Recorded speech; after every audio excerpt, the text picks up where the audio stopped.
Good evening. I'd like to call to order the City of Norman Board of Parks Commissioners meeting for Thursday, December 4th, 2025. First thing will be roll call. Billy Davidson. Here. Todd Fagan. Here. Chrissy Isaacson. Here. Mark Nanny. Here. Cheryl Sheriff here. Tori Tedder Laughlin. Here. Ellen Usry. Christy Wright. Christina Wyckoff. Okay. All right. First item on the agenda is consideration of approval, acceptance, rejection, amendment, and/or postponement of the minutes as follows. The Board of Park Commissioners' regular meeting minutes of October 2nd, 2025. Do you have a motion to approve the minutes? I so move. Thank you, Christy. Second? Thank you, Billy. All in favor? Aye. Any opposed? Minutes have been approved. Okay. Second item is discussion items. Jason. Consideration of approval, acceptance, rejection, amendment, and/or postponement of previously approved city council items. We only had one meeting in November for city council, and it was glorious. Nobody takes the Parks and Recs guys vote, but if we could do one meeting a month, that would make my life a lot easier.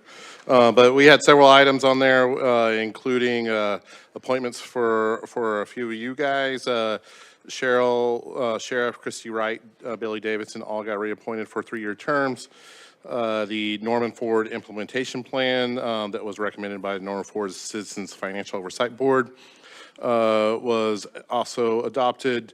Approval of a contract. This has it seems like it's been going on forever, but it was a land exchange between us and Norman Public Schools for properties at Adams, Eisenhower, Irving, and Whittier schools, exchanging that, and we will have a little bit of a discussion item on that later.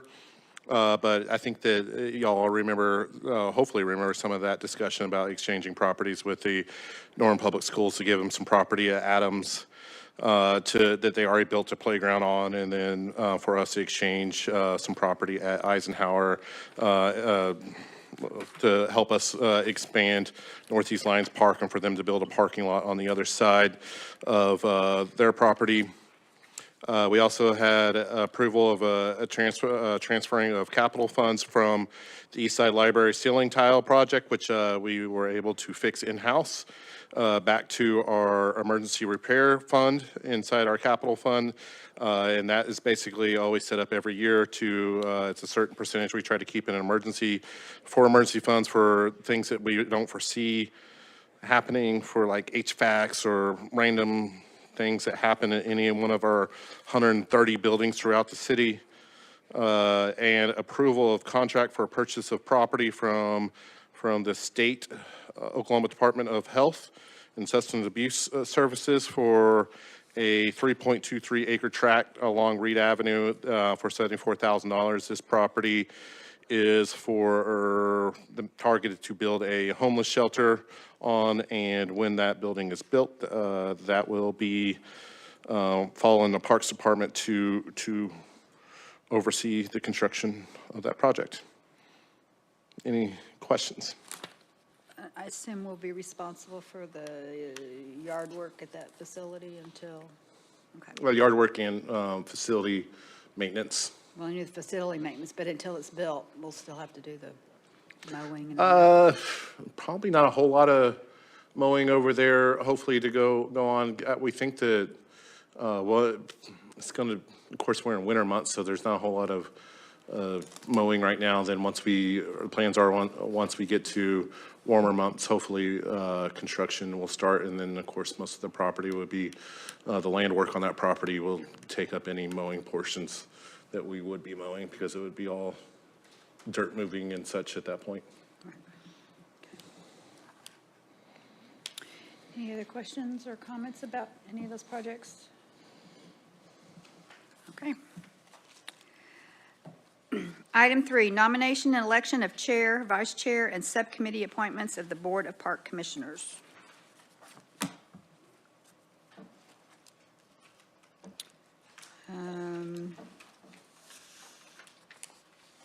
Do I have a motion for nomination of election of a chair for the Board of Parks Commissioners?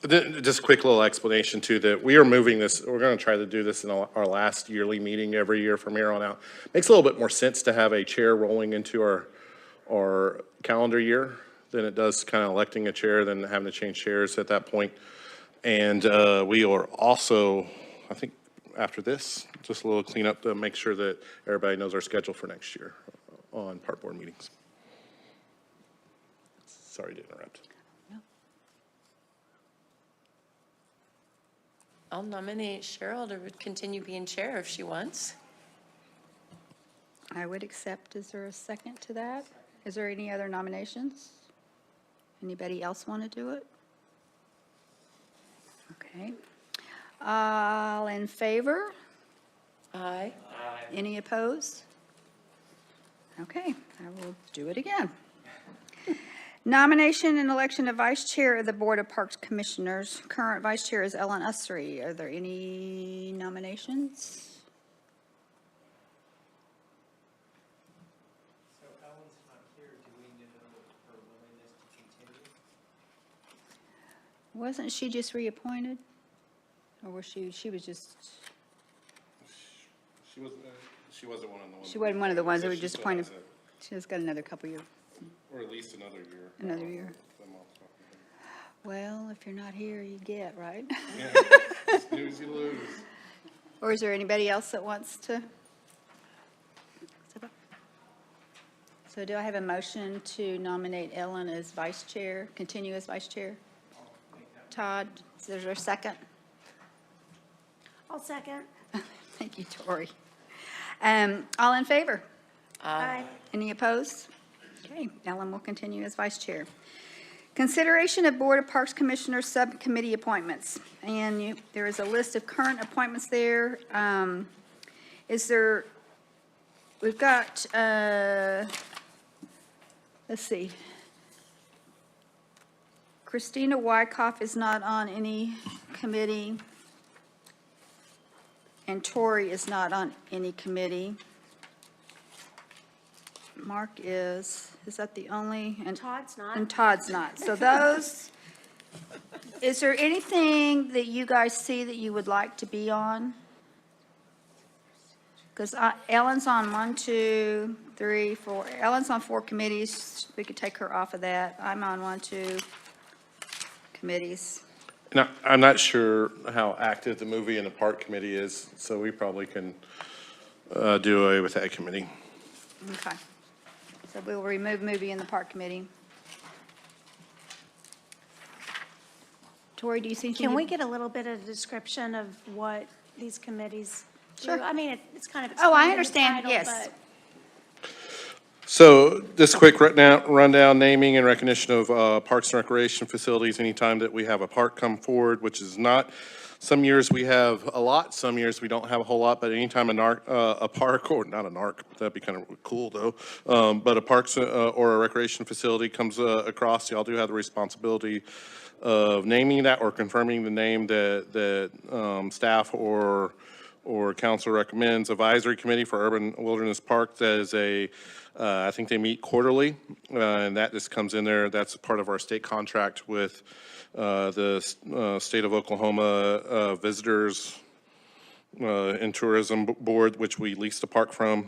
It's just one of the things we have to have a recommendation or advisory committee that goes along with things, and that meets quarterly. Advisory Committee for Parks and Recreation Procedures, we're going through that right now. If somebody else is interested, we probably would have to remove somebody off that committee, because that is, we can't have a quorum on any of our committees.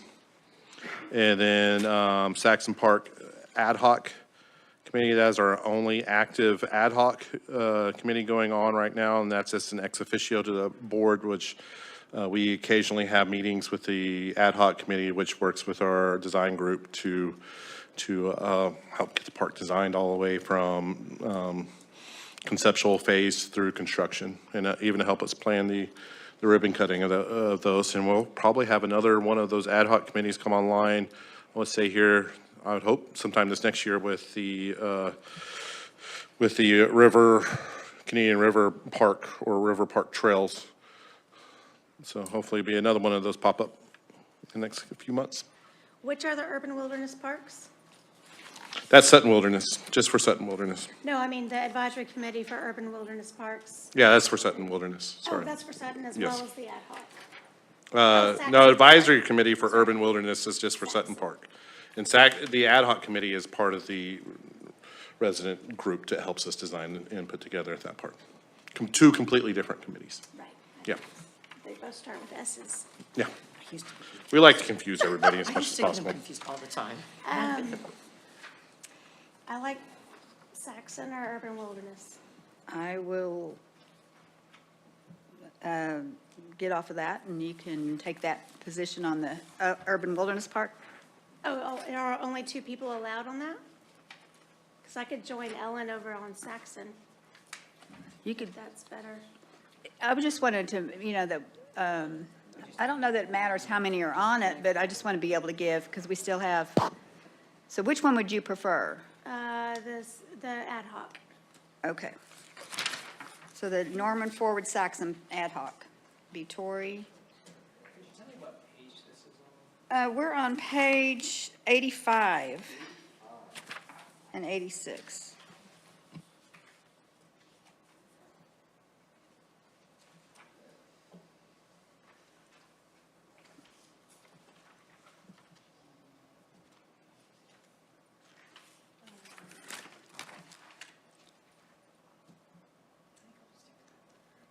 You just want that, only that one? Okay.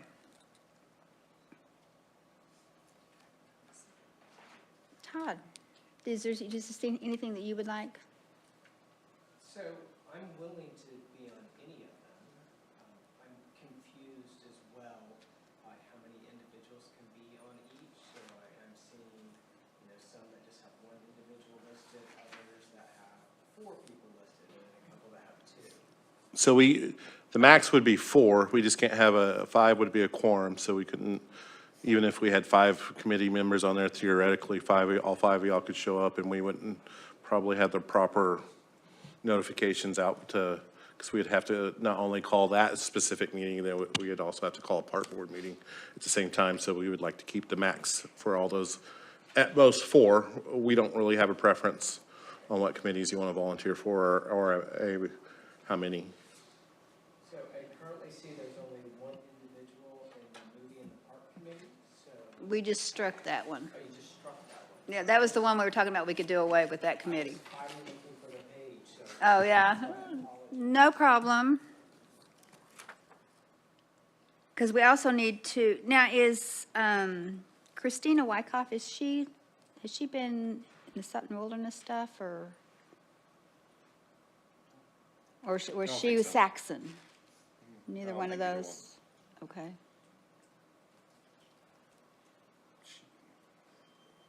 She was part of the Greenbelt Commission beforehand. Okay. So yeah, I mean, we can nominate her for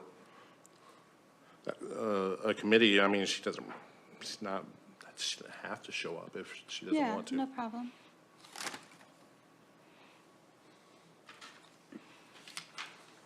Todd, do you have a preference? I don't, so any place I'm needed, I'm willing to serve. So, Would you like to be on the Urban Wilderness Park Committee? absolutely. I'll put Todd there. I will stay on there. And then Christina on the Saxon Park.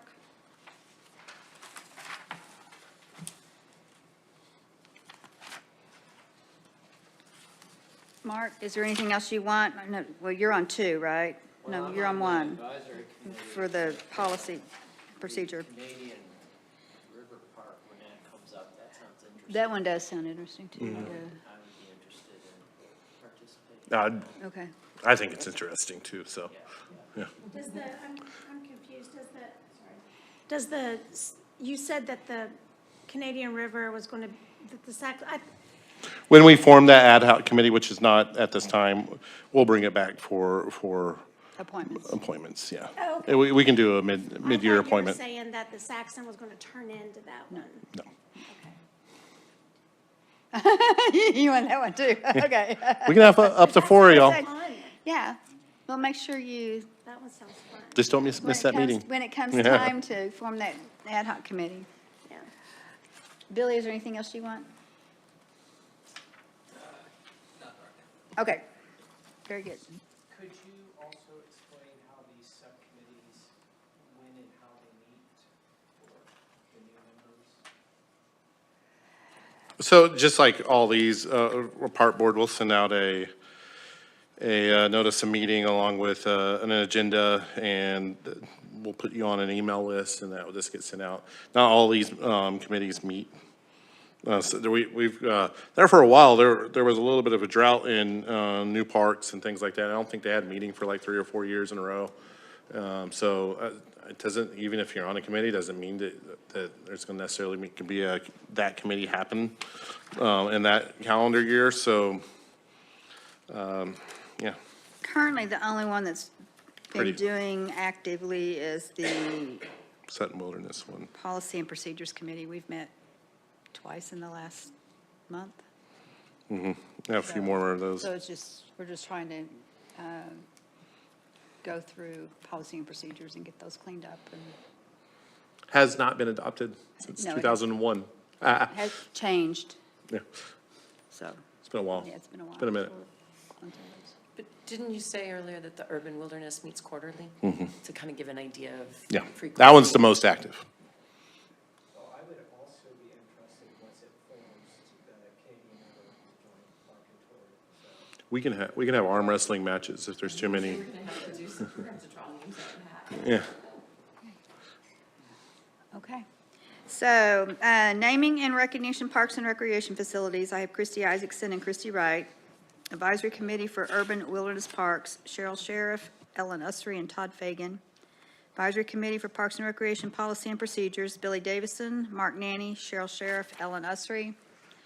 Norman Forward Saxon Park Ad Hoc Ex Officio, Ellen Usry, and Tori Tedder Laughlin, and Christina Wyckoff. Do I have a motion to accept those appointments to, or continue some of those names? Thank you, Billy. Do I have a second? Second. Thank you, Mark. All in favor? Aye. Any opposed? Okay, those are our committees for 2026. All right, next item, consideration of approval, acceptance, rejection, amendment, and/or postponement of the 2026 schedule of Board of Parks Commissioners meetings. Just to let you know, the lucky us, January, first Thursday in January is also New Year's Day, so we have gone ahead and canceled that meeting unless y'all want to, instead of watching some great football game and hanging out with your family, eating awesome food all day, you want to hang out with us. We plan on canceling that meeting. We did get notice today that there has been a development that needs to be heard sometime in January, so it can get to Planning Commission by February. So we will have a special meeting sometime within that first week, and we'll try to get with y'all as soon as possible to schedule that. And sometimes we do those special meetings at lunch or something like that, just try to not ruin somebody's evening for that. And usually those meetings are pretty short and quick, but we'll let you know what, I think we have to do that before January 7th. Is that right, James? Yeah, so we'll let you know when we schedule that special meeting.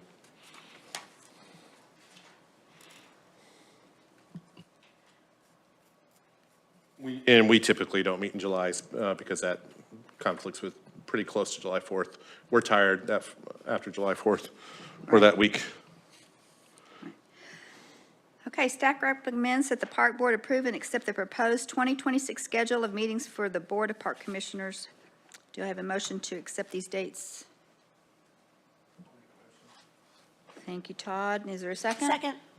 Thank you, Tori. All in favor? Any opposed? Okay, those will be our dates, so put them on your calendars. Next item on the agenda is consideration of approval, rejection, amendment, and/or postponement of the request from Community Development Block Grant Program and the Original Town Site Voluntary Neighborhood Association to install a message board in McGeorge Park.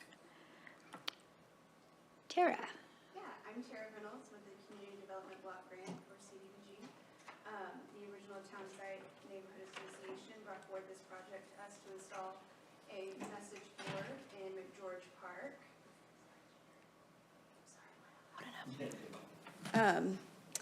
I had a PowerPoint, is it on here?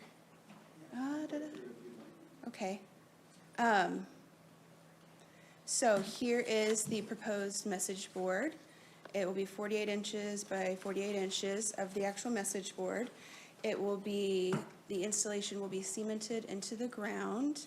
The frame is the recycled plastic with a cedar finish. It does have 2 locking doors, and the neighborhood association got together and they drafted and voted on a set of policies for this message board that you guys should have in your agenda packets. Basically, the CDBG program will pay for the message board and for the installation of it, and it is up to the association to maintain it. It is going to be installed on the southern end of McGeorge Park by the parking off Eufaula Street. And we also have someone from the neighborhood association here as well, if you have any questions of them. But as of right now, do you have any questions for me?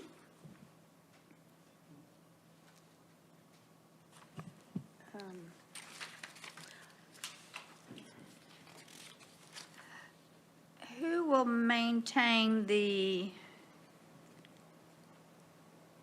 lock, I guess? So the secretary of the neighborhood association will have 1 key, and then the Parks Department will have 1 key as well. Okay. Him, right there. Someone in the Parks Department.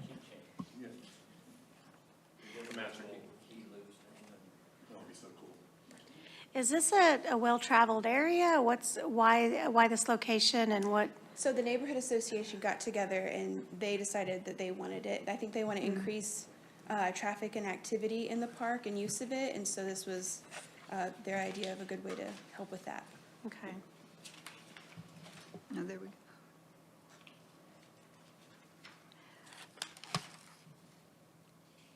I know in the past that this park has had a history of vandalism. Is that being cleaned up, or? Yes, the neighborhood obviously is very invested in the park now, so, I mean, Okay. it started many, many years ago when we did our first project to replace the old play equipment, so as we've done more, they've done more, and it's been a real good partnership between the neighborhood and the city. Good.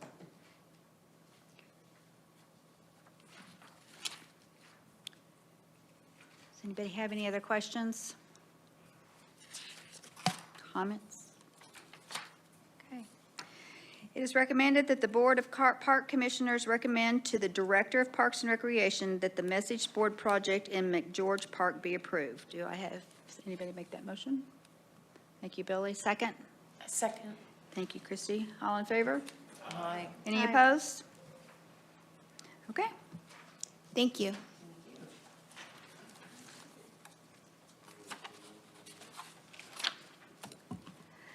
Next item, consideration of approval, acceptance, rejection, amendment, and/or postponement of the annual report from Norman Sports Commission. All right. Appreciate everybody having me here. My name is Trenton Brown. I'm the director of the Norman Sports Commission. And I'm trying to stay as close to the rubric that Carla had given me. So this is just a list of our upcoming events here. And Mitchell, if you don't mind, just kind of scrolling up a little bit here. But this, oops, there we go. And this is always, we're adding to this on a weekly basis. Everything that you see highlighted in green is actually for our creative producer to go out and gather shots. But this currently is sitting at about 60 events, but by the time we end our fiscal year, it'll be about closer to 100. This ranges anywhere from YFAC to Reeves and to Gillis-Rother Soccer Complex, and then some events that we host at OU as well. And so our fiscal year starts July 1 and goes to the end of June. And so these are a couple of snapshots of the economic impact that some of the events that we've hosted so far this year. You'll see Premier Basketball Tournament happened here in July. It had about 810 room nights is what, so let me back up. So Norman Sports is underneath the Visit Norman umbrella, and we are funded by the guest tax. And so back in 2023, we were at 5%, and we asked our citizens to raise the guest tax from 5% to 8%. And then with that additional funding, we created the Norman Sports Commission. So obviously, our ultimate goal is put heads in beds and to drive economic dollars into our community. So for this first event, the Premier Basketball Tournament brought in 810 room nights. It drove in about $500,000 into the community. And then the direct local tax was about $26,000, and the bed tax was about $9,600. OK Fadeaway Hoops brought in about $2 million to the economic impact, 71 in direct local tax here, and then 30,000 in the bed tax. Evolved Tournaments, it's another basketball tournament at YFAC, brought in about 570 room nights, a little over $500,000, and then 28,000 in direct local tax with 10,000 room nights. NYSA, which is a Gillis Rother Soccer Complex soccer tournament that's hosted every year, brought in about 1,800 room nights and 1.3 million into the community, with 56,000 being into local tax, with 21,000 being direct bed tax. And then the last event here is MAYB, another basketball tournament. We are a little basketball heavy, but that is the bread and butter, and that is the premier complex that we have here in our community. They brought in 6,600 room nights, $4.5 million into this community, and then 216 in local tax, and 78 into the bed tax. So what we're trying to do this next year is being a lot more intentional about tracking all of this information so that we're a lot more granular. We can be a lot more intentional about what sort of events we're bringing into YFAC, to Reeves, whether that's wrestling or that's volleyball, whatever those tournaments look like. But ultimately, we want to see what's driving the most dollars into our community. So that's our goal. And so, go ahead. So I have a quick question. Your business sales, is that the amount you made on the hotel rooms, or does that include other, like restaurants? That's restaurants. That's everything that's inclusive of the city here. Okay. Thank you. Of course. Any other questions? Christie usually doesn't. Go ahead. So when you, the bed tax column, is that your share, or is that the total tax, and then you guys have a, like, That's the total. 3/8 of that? That's exactly it. So that's the total bed tax, and then we get a percentage of that. So do you have a way to provide us an income and expense of your share, how you, the income that you've received from that tax in the most recent fiscal year, and then how you've used the expenses of that? We don't have a breakdown per event, but we No, do, I want it but per- we absolutely have a fiscal budget that we work from, and I'll go to that, and it's one of the last slides that I'll have here, but it'll break down all that information. Our mission sorry. Did I- Go ahead. Go for it. Well, no, I mean, I have other questions that you may go ahead and address, so Okay. I'll ask it then. Okay, all right. Our mission statement is elevating Norman's profile by bringing visitors, energy, and community pride through premier sporting events here in Norman. Okay, and so if you'll go to the next, here, I guess I can do it. Thank you, Mitchell. This is our fiscal year annual plan. Obviously, we work both for Visit Norman and Norman Sports, so I'll slide down here to the portion that speaks to just Norman Sports. All right, so 90 to 95% of what we do is we go out and speak with event owners or event managers across the country and try to bring in their outside events to our city. Another portion of what we do is, perfect, Mitchell, is what we try to create our own signature events. So we created a half marathon this last year. We partnered with OU, and we were able to run through the stadium. And so in year 2, we want to expand the participation, enhance the event experience. We also created a Maverick cycling event, which is a crit race. It's a pro cycling event that happens over a 2-day period. at the end of May. It predecesses the Tulsa Tough. I don't know if anyone's familiar with Tulsa Tough, but it brings about 80,000 people into the community every year for Tulsa. So that's what that's been modeled after, in hopes that we can increase that and gain participation there as well. And then the next event that we look to produce this year, in addition to the other two, is the Norman Sports Hall of Fame. So this would be recognizing all of our sports figures that come out of our community, out of this footprint here. So, economic impact, tourism growth, we kind of touched on those. And then another thing that we look to do is, obviously, in order to sustain these signature events, we have to get sponsorships. So we have hired a director of sponsorships to go out and collect those to help us kind of sustain these events year in and year out. And then community and university engagement, we just want to strengthen those relationships. We partnered both with University of Oklahoma for the half marathon as well as the crit race. We utilized the North Oval, so, and we work really closely with the city on all these events as well. We can go to the next slide. Okay, so these, sorry, I'm just trying to catch up with you all here. All right, if you'll click the Storm and Norman one, please. So this is our half marathon. We have rebranded. Last year was the Fury. We rebranded as Storm and Norman. We just felt like that has a lot more staying power. And we want this race to outlast us. And so this year we've again partnered with OU. It'll be along campus. It'll be March 29th. We've actually already, 4 months out, we've already surpassed our half marathon numbers that we had on race day. And we still have another 3, some odd months to go. So we're excited for that. And then the next event, the Maverick, you can X out on the top right. Thank you. Perfect. This is our pro cycling event, modeled after Tulsa Tough. It's an amazing event. If you guys didn't check it out last year, please come check this out. It's May 30th and May 31st. It's really exciting. We utilized Campus Corner as a course, again, utilizing the North Oval, and then we shut down Main Street. And it was something to be seen. So we're really excited for that. And then if you'll X out of that, and then Norman Sports Hall of Fame has not happened yet. We look to produce this either fall or early spring of next year.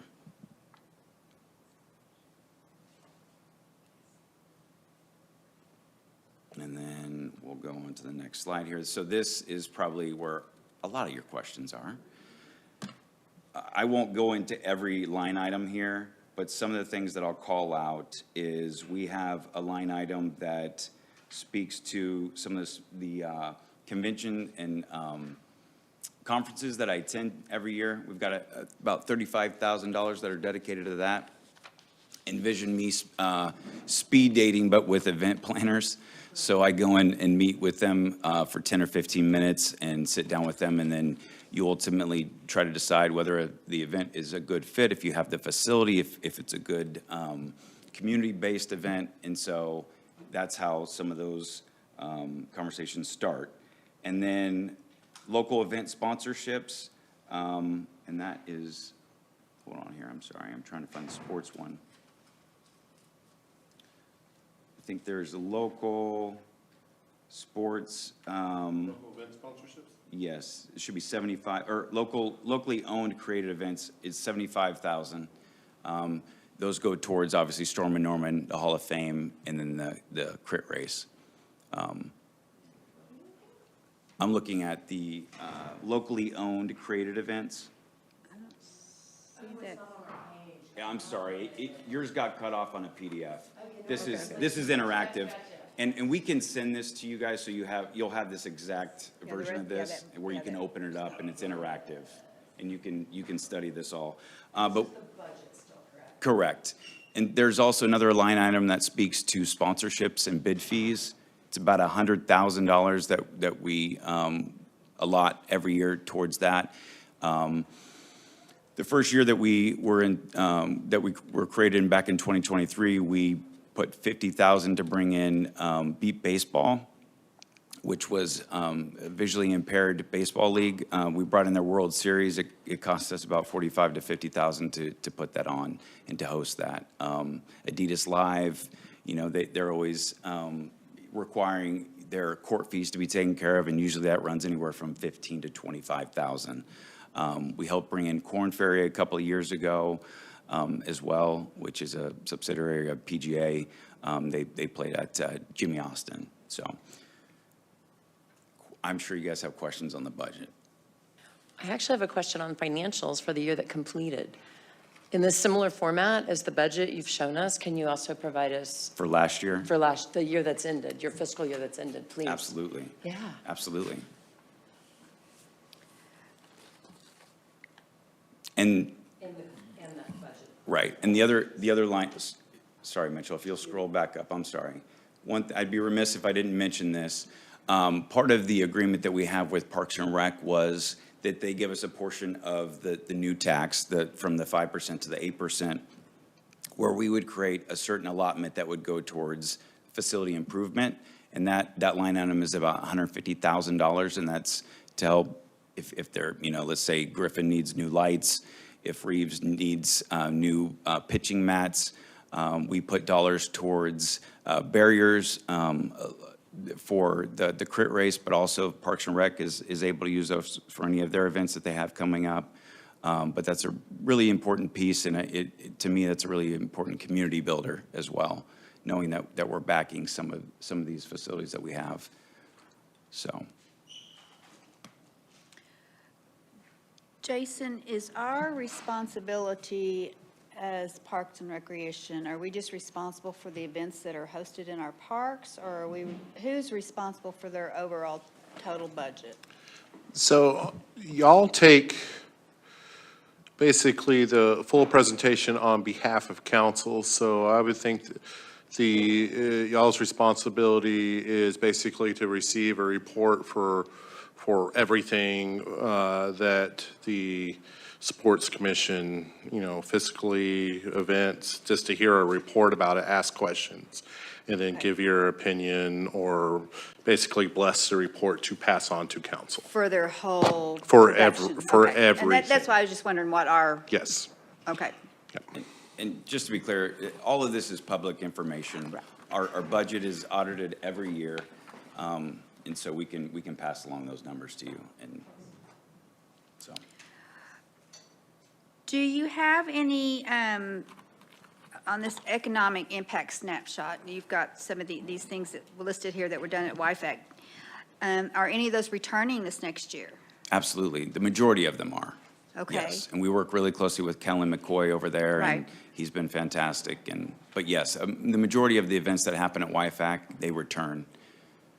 And really, the majority of the events that happen at any of the facilities return because they have such a great time here in Norman. And that's ultimately what our job is to do. Right. is- I was just curious that, you know, when sometimes we get projections as to what's coming up, is there anything, I guess your newest one's going to be the Hall of Fame thing, is that The Hall of Fame will be the newest event. That's a signature event. Now, the other events, we always are bringing every week we're adding new events, but those will be added to that list, and we can email those out to you or however you guys want to be apprised. The other thing is that we're working on currently for our website is an up-to-date schedule of events, so that way any of our facilities here, when they're out trying to schedule for their own events, they know what's happening in the community over those weekends that they're looking at for their events. So, and also have a calendar of those facilities. So let's say that, you know, they're looking at WIFAC for a basketball or wrestling tournament. They can potentially log in and see what available dates they have. So I think that's pretty critical and a one-stop shop for people that are event owners or event organizers. What's the process for advertising some of these events? Like, is that, like when we close down the roads for like the bike race? Yes. Was that announced on Norman's page?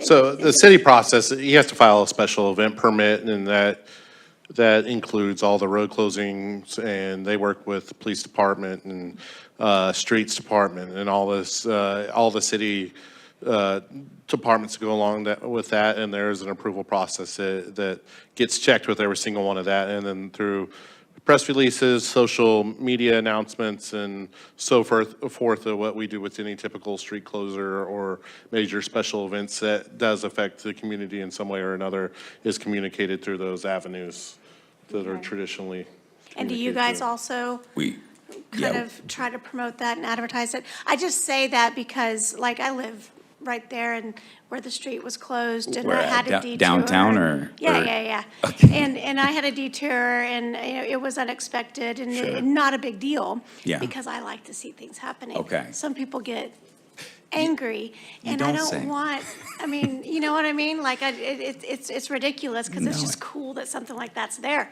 And it was cool to watching all the bikes go by, and, Yeah. and I wasn't in a hurry. So, no, we try to it let, has no. nothing to do with your thing. I'm just curious if you, No, we work really closely with the city, with the police department, with the fire department. You know, the street closures, that's a tall order Yeah, in yeah, itself. Because Yeah. unlike Norman Music Fest where it's just linear, right? You're just looking at one street. For the Crit, it was a quadrant of streets Mm-hmm. Right. that we were shutting down. And so almost unheard of. I don't know, and I'm probably kind of bragging here, but I don't think that the city's ever shut down Porter before for an event. We were able to do that, or at least a portion of Porter. I'm hoping I'm not gonna have to put my foot in my mouth. But so in addition to that, for the street closures, the signatures, you know, it's 75% of the businesses. And then for the residential, which around campus, there's a lot of residences, whether it's the apartment complexes or whatnot, it's about 90% of the Yeah. signatures. So it was a tall task, but we were able to do it, so. it was cool. It was, I have to Thank say, you. it was really cool, but Thank you. I did have to figure out how to get home, Well, which had if- nothing to do with anything. It's Sure. just that. If you follow Visit I don't want Norman, if people you getting follow mad about Parks and it. Rec, I mean, for sure those channels, but the Norman Community page, I think, also had updates on that one as well. But we'll definitely, we're working on a new map system. It's called Proxy Maps that will have everything listed out. So when we send this out, it'll be interactive. So if, for when you're needing to park, if you're looking, you know, if you're living in the area, you'll know where to go and know what streets are going to be shut down and for how long. And then Yeah. for certain areas on the streets, they'll be open to, you know, to like when the crit race or when there's different heats that happen, they're called heats. And like every hour to an hour and a half, they shut down the streets and then you can open back up to the community and let them through. But we'll have all that listed out for you. Cool. Thank you. Yeah. Was it the Fury that ran down Robinson? Yes, it did. Okay, and block, yeah, I mean, that, I was just, I was thinking that's what it was. And so you're moving that next year, is that what I understood? So say? it won't be a long, well, it won't be going down Robinson, no. It'll be going down Flood this year. Okay. And honestly, if you go to Storm and Norman, the website, Storm and Norman Run, we could take a look at the maps. Well, I was just, I mean, that's fine. I just wanted, I was just kind of, I thought the Fury was up there, and I thought you had mentioned it was being moved, and that's why I was wondered, was that what the I'm- one that was on Robinson? What I meant to say, it's been rebranded from Fury to Storm and Norman. Okay, That's the run sign up. stormandnormanrun.com. Perfect. And if you go to race info and then the routes, there you go. because I thought those were staged. And then you can just, half marathon and the 5K, and there's a Okay. 1 mile fun run. But this is, it's a little, And if it doesn't load, we're on Wi-Fi. Yeah. you can send a notice to our IT department. They have the same frustrations. well, it doesn't look like it's Lovely, cooperating, yeah. but you, Okay. you, Well, I was just You- wanted to make sure I had the same one in my mind, because I remember thought it started at WIFAC. It and did moved- last year. And so down we've 30. changed a lot of things. We learned, we had a lot of hard lessons the first year, as you could imagine.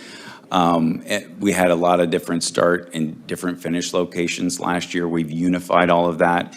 This year it'll be at Brooks and Jenkins, right in front of Brooks Mall, right in front of the stadium.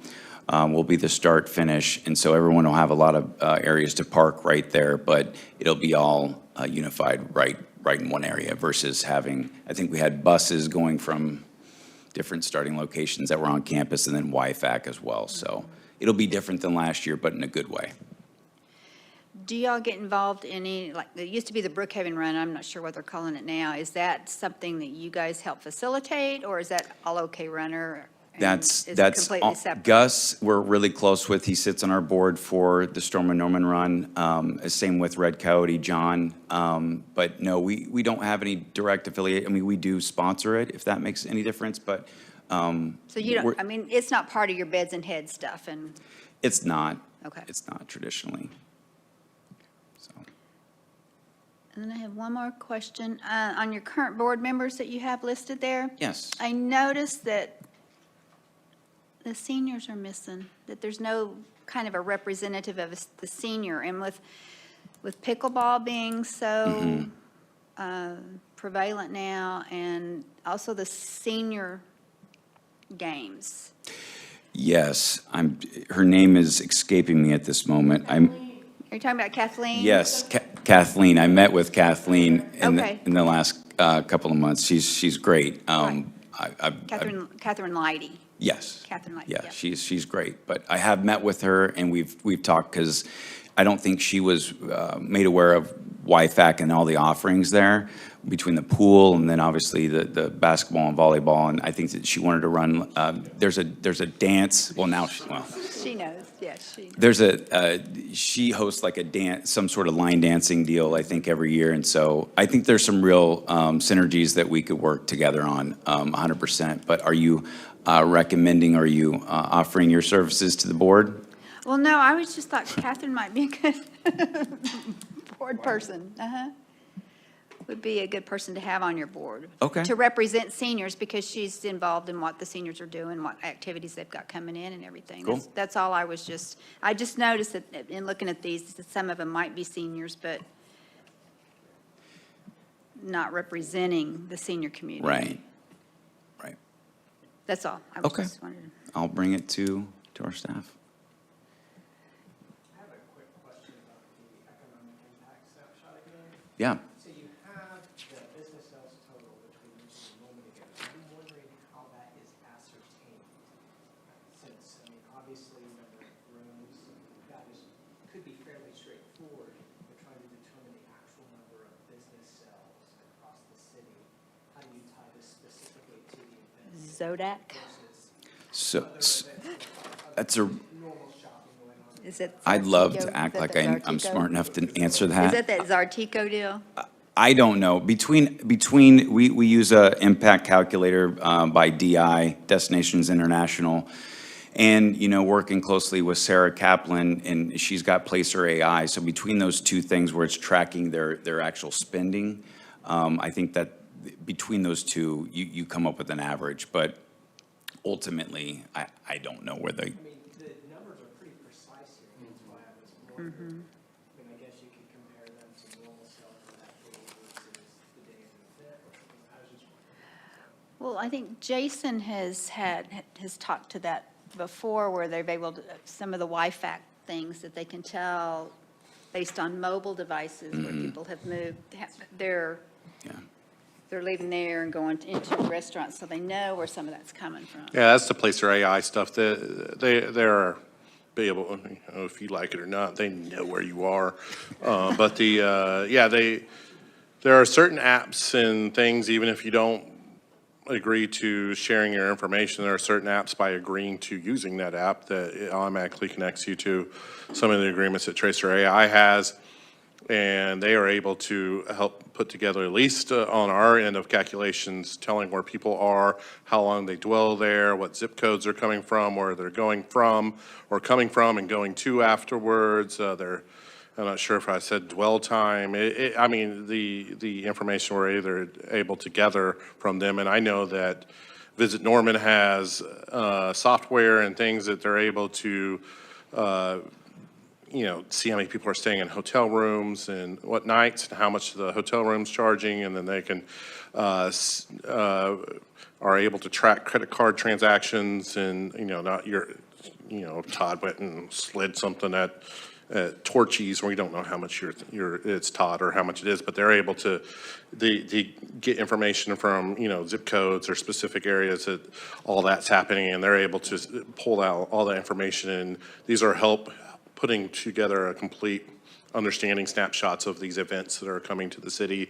And then furthermore, I think even though the software that y'all use to help track economic impact, that's been around a lot longer than Tracer AI and everything. There are certain calculations and understandings of how many people are participating, and it goes into, or signed up, and it goes into this calculation of, and zip codes and all that stuff they're coming from. They're able to put together what I would say a pretty accurate assumption to how much people are, or how much this event is bringing into the community.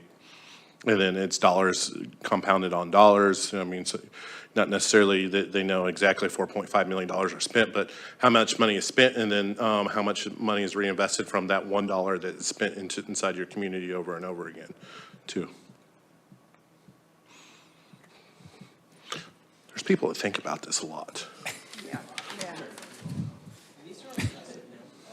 Yeah, they really are. And I'm excited for this next year because we'll be able to come back and show you ultimately all the events that have happened within the city, and then show you what the economic impact is, because that's what we're trying to track, and from an economic impact standpoint, but also the room nights. So for those events that we're bringing in, it's, especially with sports, it's a lot of citywide events. With conferences, it's easier because you can set them up at Embassy Suites, but with families that are coming in for sports, they're brand loyal, so you don't know exactly where they're staying, and the hotels have a hard time tracking the information. So it's my intention this year to really kind of, at least for the events that we're bringing in, that we're giving sponsorship dollars to, that way we point them in the direction of going with a third-party tracking company. Event Connect comes to mind, where they're able to, whether it's a wrestling tournament coming in,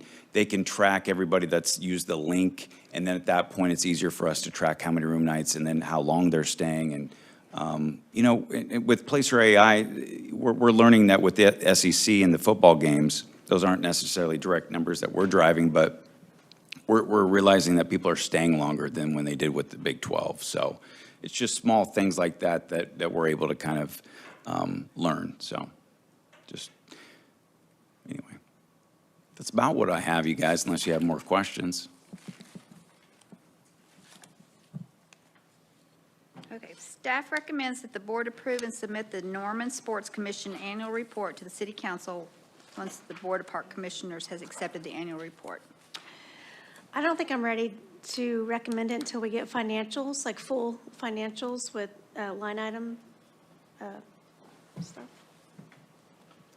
So in that case, what I recommend is that Sports Commission send them over to us, and then once we receive those, we can put that on a consent item in our next meeting for you to basically give a thumbs up once we get the full financials. And then it really doesn't matter to us when the annual report gets passed on to council. So and we can make sure that we include their financials inside that whenever we get that. Okay. And y'all can actually do, or you can do contingent of, even if you want to, is approve it on contingent of receiving the financials. Or just that the financials need to be added to it.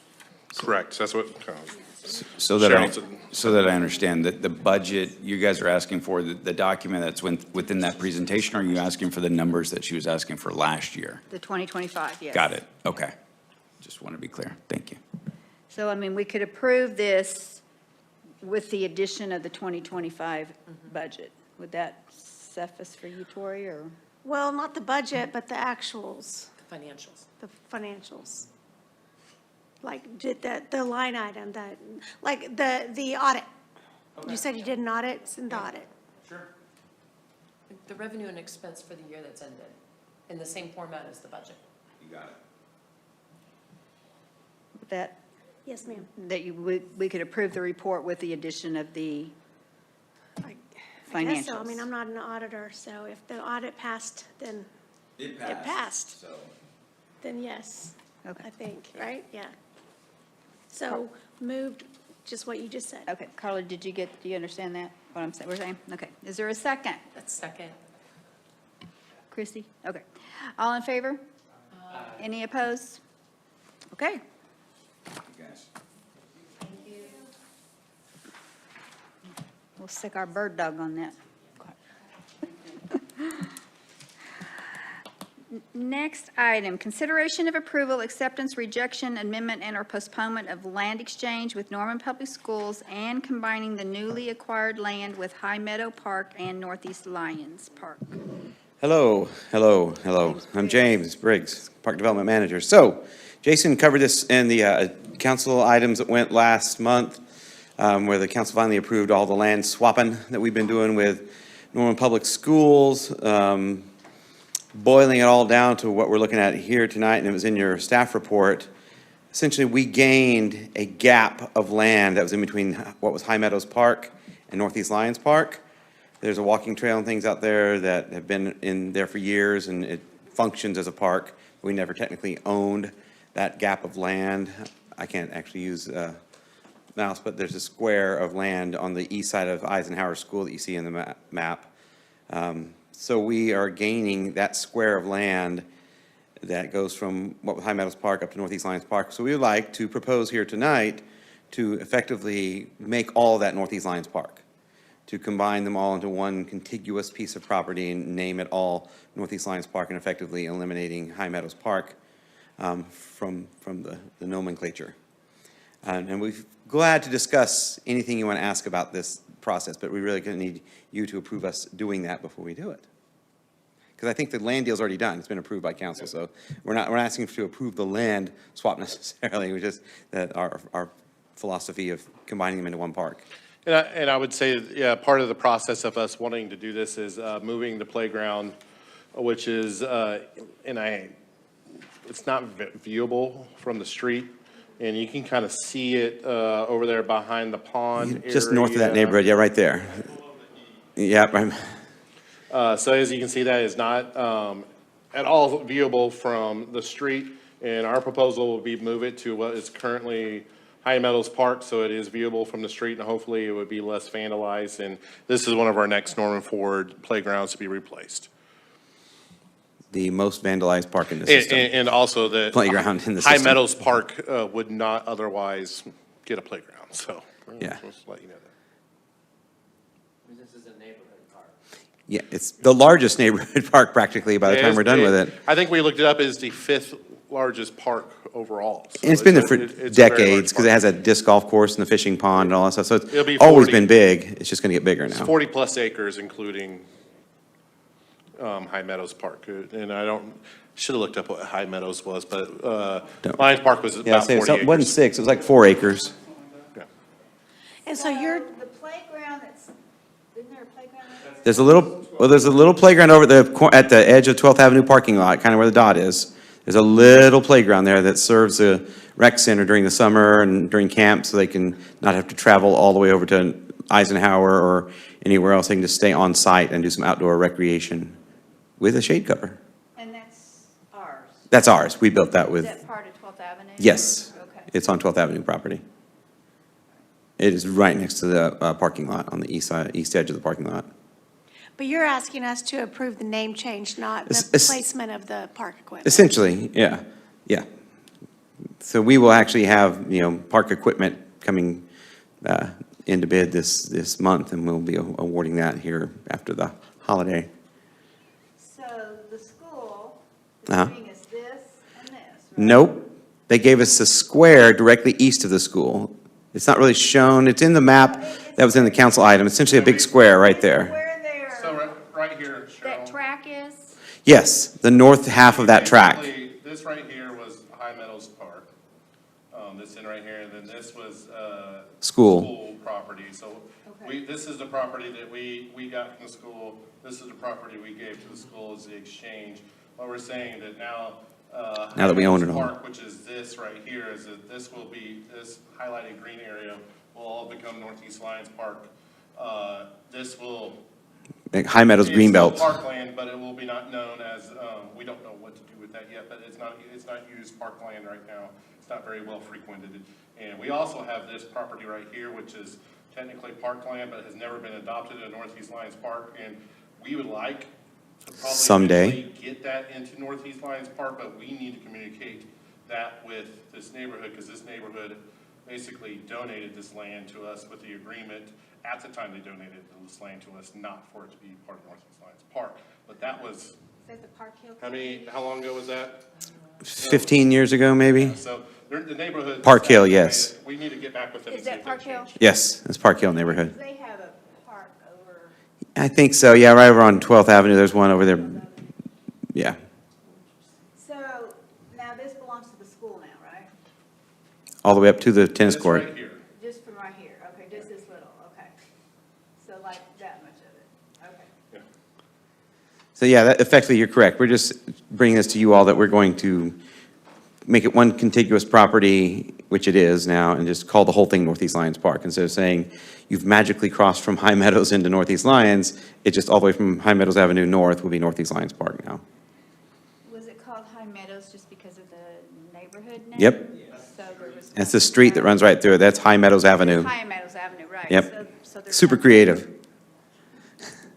No person we are having to. No. John High Meadows up there that we're insulting? No. Yeah, no. yeah, that's what I was just wondering. No. Nope, just the name of the We neighborhood. actually pulled I don't remember what question it came up, but we actually pulled the plat recently from that. It was it was early 70s filed plat, but it was just exactly that. I think we pulled the plat because of something that was happening at 12th Avenue. Yeah. But that plat was pulled, and man, it was 1972 plat, and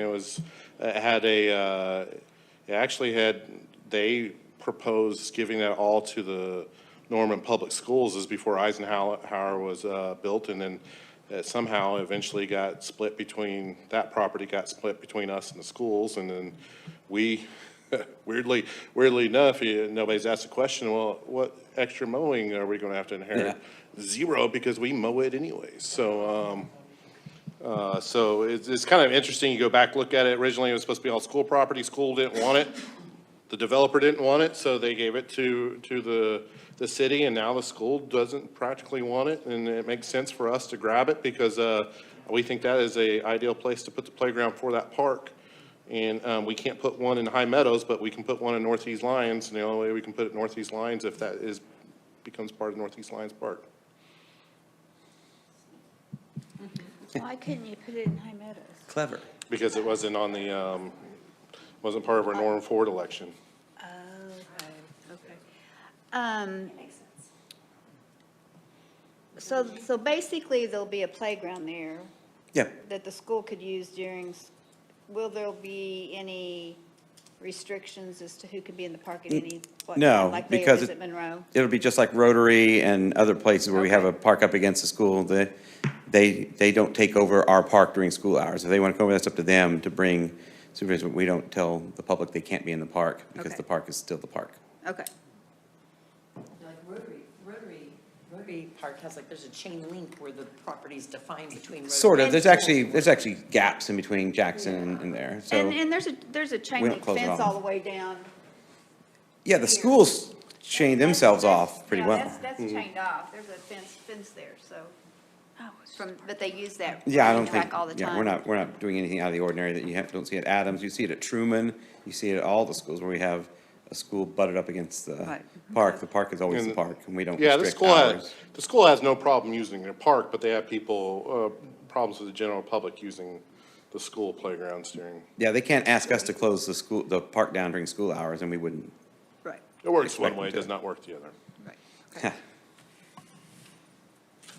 Any other questions? To repeat, Oh, go ahead. yeah, just to repeat, the playground will be moved directly east of where Eisenhower is right now? A little bit, yeah, south, maybe somewhere between Eisenhower and more towards High Meadows Avenue, kind of in that southern portion of what is now the annex of Northeast Lions or the Panhandle.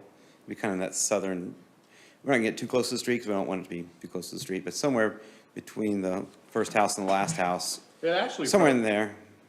Yeah, your old, High Meadows Park, we just have now connected.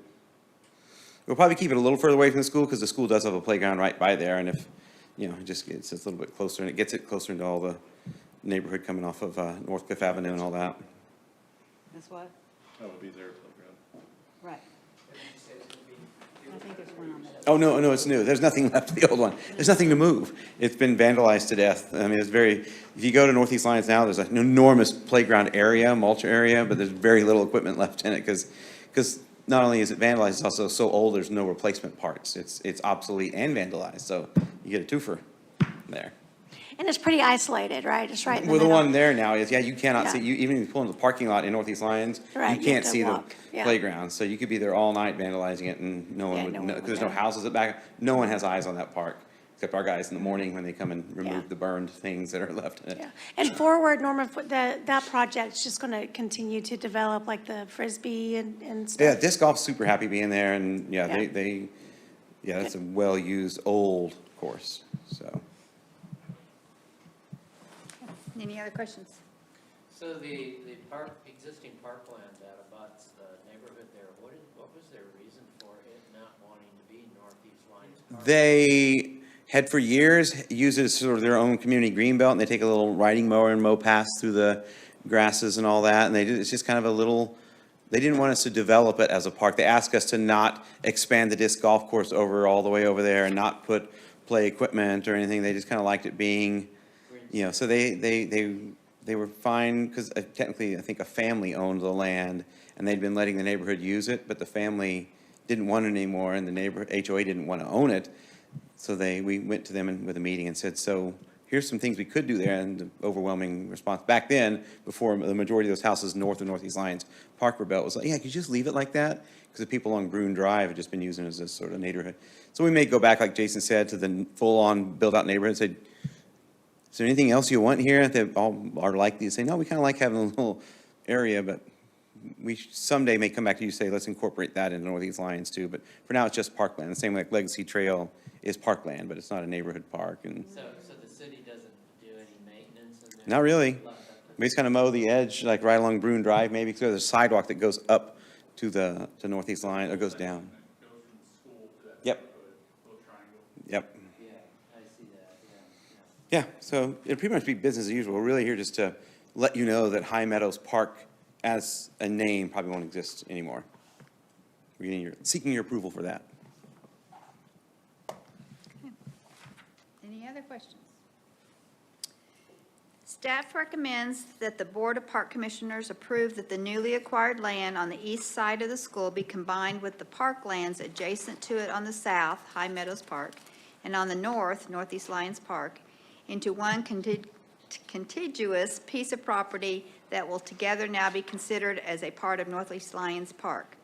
The park formerly known as High Meadows Park will no longer be used to describe the parkland north of High Meadows Avenue, and the sign for that park will be replaced with a new sign indicating it as Northeast Lions Park. So moved. Thank you, Billy. Will you second it? Because Christie. I'll second it. Okay.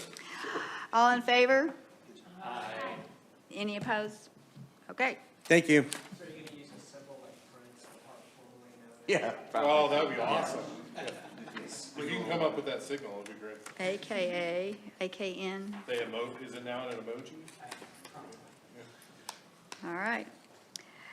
Next item, consideration of approval, acceptance, rejection, amendment, and/or postponement of the annual report from Westwood Family Aquatic Center.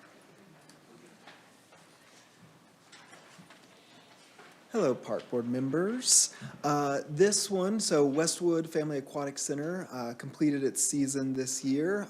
This facility is one that's special to me. As some of you may know, I essentially grew up in the Westwood pool. It wasn't quite a family aquatic center when I was around and run around, but now it's a whole much bigger operation, and it does a ton of new great things that the old pool didn't.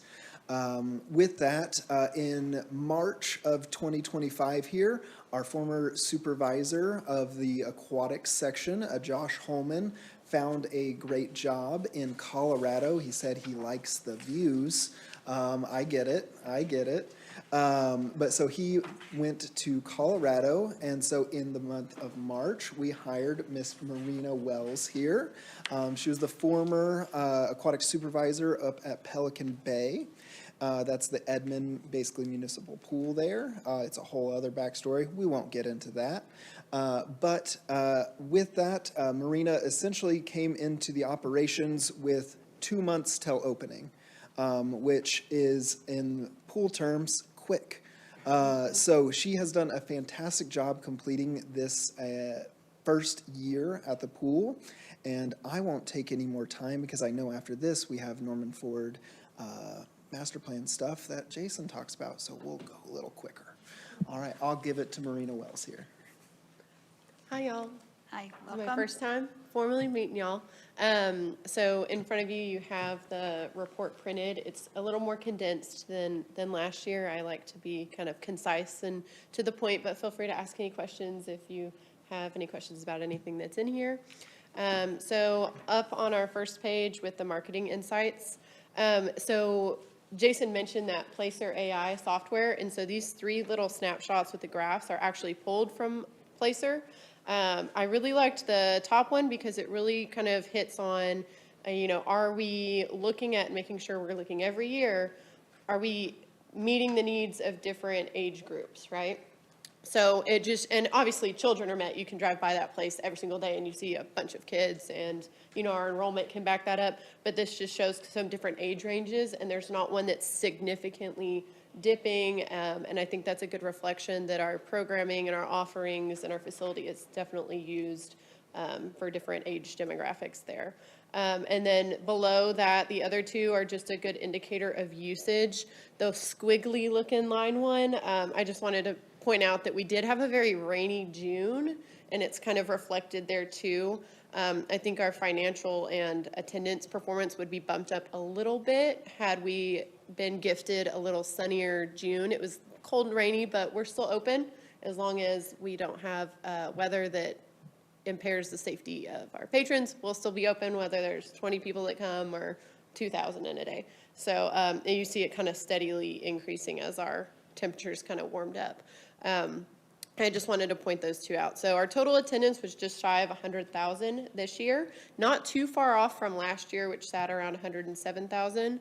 And at the end of our swim lesson season, we did do a survey on enrollment. Would y'all re-enroll? That was one of many questions that was asked, and I read through all of it. And so having 92% say they would re-enroll is also a good indicator of a good program. A program, too, that depends on re-enrollment and growth and progression.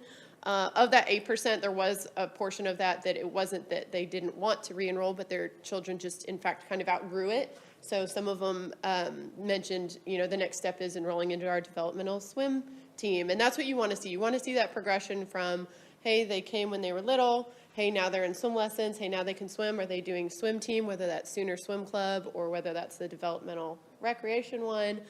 Just, again, seeing that progression and they're growing up through that park. We did partner this year with the Adult Wellness and Education Center, and it was actually super successful. So we had 913 check-ins. So the backstory there, as long as you have a membership with them, you got free access to Westwood for water walking. So we're open Monday through Saturday in the mornings for water walking, and they definitely used it and clocked it in. We checked them in. The also dropped off an iPad so that they were also getting their check-ins as well because they depend on that as part of their funding. And we are going to extend that into next year as well, too. So on that note, we worked with, oh, yeah. Is that 913, Check-ins. check-ins? Yeah, check-ins, not unique individuals. Thank you. Just, it's probably less because a lot of them came Right. multiple times, but it is being used. So it's not just 24 check-ins. They came and they didn't come back. They were habitually coming. Yeah, and reasons for them, it's important for them to gather that information too. So part of their revenue is dependent on insurance. So every time somebody checks in, like with Silver Sneakers or something like that, Silver Sneakers does not, I almost said Silver Snickers. Snickers. That'd be awesome. But they don't send them a $35 check a month. They get so much per time that person checks in. So it's very important that they collect that data so they can build the insurance company to have revenue for the adult wellness center. I just, because the adult wellness center, I think they have 3,000 members, and I thought, well, that's about a third of the membership, that's impressive. That's what I would ask. Check-ins, I didn't look at unique Right. individuals. I understand what you're saying, that makes perfect sense. So we'll be extending that. We also partnered with, kind of working with them and Kathleen. Y'all know Kathleen. So we hosted at Westwood. We hosted the senior water walking event at the end of the season. And then over at YFAC was where we hosted the actual swim meet. Next year, we're bringing them back at both locations. And we always block out the other for a backup location. So should something happen at YFAC, we can still host it at Westwood. But next year, the swim portion is actually a qualifier for the 2027 Nationals, which will be in Tulsa. So next year's a big year. And on that note, one of the things that we did is you didn't have to be a member of the AW, you didn't have to be a pass holder if you were enrolled in either event. If you're enrolled in either event, we also gave free access at the end of summer up until the event to come practice. We were the host facility for the event. So we also counted those check-ins. I track everything. But just as a courtesy of come practice, maybe, you don't want financial limitations to be a reason why someone can't come. And it just offered, again, just opening up a little more accessibility. So happy to bring that back next year. And I passed on Kathy's information on his way out so he can touch base with her. But no, she's great to work with. But yeah, so no, loved having that. It's a good kind of end of season thing. Next year, we're bumping it up earlier in the morning at Westwood. Each year, more and more people have come to that water walking event. The YMCA has voiced interest in bringing additional people as well. And then with the buzz of, hey, next year's a qualifying event, not for water walking, it's just for the swim team, but we just anticipate it's been growing, it's going to keep growing. We don't want to be there till 6 o'clock at night, and it gets really hot in the afternoon. The concrete gets hot, the sun shines stronger is what it feels like. So we're just bumping up the start time for next year. So, and they come in water walk at 5 in the morning, so I have no issues with. I think they're not going to be pushing back on coming a little earlier. All right, on the next page, we have a list of our special events we offered this year, all very well received, super successful. We do try to find that balance between even some of ours that we max out, like our family night. We want to find that blend of how do we allow pass holder access, but not exclude the public and vice versa. And so we actually rolled out cards, these little cards that we count out, hey, our max capacity is 860, let's split it in half, maybe this line's a little longer, let's kind of parry it, just to be as fair as we can be for those who want to pay to come, but also, hey, we told our pass holders that, hey, this is one of the perks of your things. If we just opened it to pass holders, I guarantee we could fill that place, but this also, we can then go through the line and say, we're out of cards. If you don't have a card, you're not waiting in line for an hour and then you can't get in, or just saying, hey, by the time we get to you, it's going to be an in and out, just really kind of regulating that crowd control. It also helped with line hopping. So if you didn't have a card when we came through, you weren't here and you can't save a spot. So we're just trying to, how can we make this fair? How can we, keep the peace in the two lines that we have? And so no, I'm looking forward. I'm working on the event schedule for next year as well. So going into the next page, so next year we are introducing a sensory swim time where we will make some accommodations. We're starting slowly. We're doing it on Saturdays and just seeing, how is it well received? Is it well attended? Do hit or miss? What do we do great? What do we not? It's included in our program guide for next year as well to help get the word out for it, as well as, hey, if you have any suggestions on how we can do this better, let us know. But you do things like avoid PA announcements unless there's an emergency, or you keep music off. There's certain features you can turn off. It's a lot of sound and stimulation. And it's not just geared toward kids too. There's other people for their own personal reasons have sensitivity to things. And so it's just something we thought, hey, how can we weave even more things into our packed schedule? So I do think that each year you should be reviewing, what do you do? Is there any room for improvement? Is there any room for adjustment? What can we squeeze in more or less of? And so that one made the cut this year for next year. We are also, so this is going to be at YFAC as well. All of our managers, well, I'm going to have all the guards and managers on our aquatic side are going to go through our safe sport athlete protection training. And there's 2 different levels of it, but because we do host swim meets, and this is geared toward, it's put on by USA Swimming. It's free, so $0 to us. I just got to make them sit down and do it.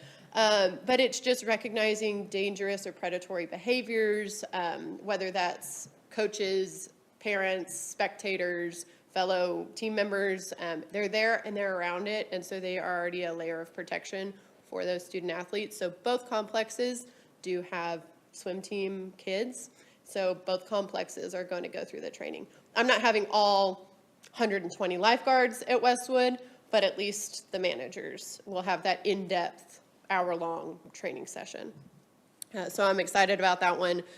USA Swimming wanted so many facilities per state to be considered a safe sport sanctioned facility, and that includes some signage and stuff. So I know that's veering left a little to YFAC, but because we host so many year-round events, that's why we're hitting it hard there. But hey, we can carry some of this over to the other facility as well, because hey, we do the same thing. And then we are this winter keeping water in our competition pool. The idea behind it being keeping it running, keeping the weight of the pool in there. Hopefully, fingers crossed, hopefully we don't get the same kind of pipe breaks underground. Hopefully it stabilizes it a bit. We're not going to be burning through the same amount of chemicals as you would in the summer. You have a lower bathing load. Your temperatures outside aren't burning your chemicals. And because people aren't getting in it, you don't have to maintain it as high. So it's kind of an autopilot, just needs to be babied from time to time. Keep an eye on it. We have a contingency plan should there be some freak snowstorm that sweeps through, because it's happened before. I've lived here long enough in Oklahoma to know that could happen. We also put in and insulated the pump room, so it has a heating unit in it to keep the air temperature warmer. Again, doesn't have to be 70, warm enough to potentially keep pipes from freezing. And then I don't know if they've quite finished yet, but this past week they've been doing the spray foam insulation in the ceiling just to kind of insulate the pump room, because it was built to be a seasonal outdoor pool and pump room, and so you kind of need to safeguard that. So we're hoping that the money that's spent on that and the operating chemicals through the winter is less costly than another 3 or 4 cracked pipes and breaking up the ground and potentially impacting our summer season. So that's newer to this year. And then below you'll see the revenue and expenses for 2025 and 2024. Like I said, some of the numbers are fairly close. Some we did a little better, some we did a little less. And if you have any questions on those, feel free to speak now, forever hold your peace, forever. Why do the classes have such a difference? So my answer, how do I be tactful about it? I don't know how we got 108,000. That's my answer. I tried to look back. It's really hard. We are switching from rec track to rec tech. So we're switching the technologies that we have and our reports, trying to retroactively pull those reports. They'll be empty. And it's really hard for me to answer how certain numbers were found last year. And but I did go back and because I saw the same thing too, right? Well, I went back and I looked at 23, 22, 21. They're sitting at 38, 42. They're sitting a lot lower. So I'm trending closer to them. I'm trending closer to them. I didn't see the enrollment numbers or classes advertised that in my head the math wouldn't quite math that way. So Looking at it is the possibility that swim lessons were counted in where it was like duplicately accounted for. Add those together, it created a larger number for that season. Yeah. Moving forward, that's not how we'll calculate we'll break out individually. So I'll say too that our current software, RecTrack, is very sensitive. Sometimes a code would get switched in there and it would take us weeks to figure out, of collecting revenues and all this other something. And you would have to literally, whoever's calculating revenue, Cheryl knows about this, in the mornings would have to find a disparity, like, why is this happening on a consistent basis? And then we would have to go back in there and find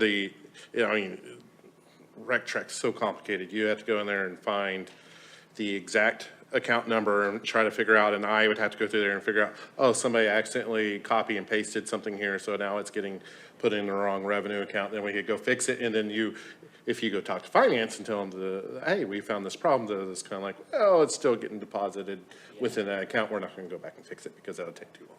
So, I mean, it's just, sometimes it takes us a while to figure out there's something happening, but I do remember occasionally, there's been several times out at Westwood, because we simplified it a lot, but there's a lot of times, especially since we first opened, where we were either punching the wrong button on our computer system, or it was just coded in correctly into the computer, and we were collecting revenue in the wrong spot. And I know I mentioned it once, but if weather had been a little better, I think some of those might be just a touch higher. Because June would be your highest, generally, it's your highest attendance. And that's almost half of your summer. I know we have an extended season, but that's minimal morning stuff there at the end. But when you're looking at June and July, that's when you're raking in the majority of everything, from programming to parties to daily attendance to even concessions. So I would argue, so if you look at concessions, you're only off by a couple thousand. So I honestly think we would have smashed concessions out of the park for a true summer June, give or take a couple rain days here and there. But so I don't think we're doing horrible given weather.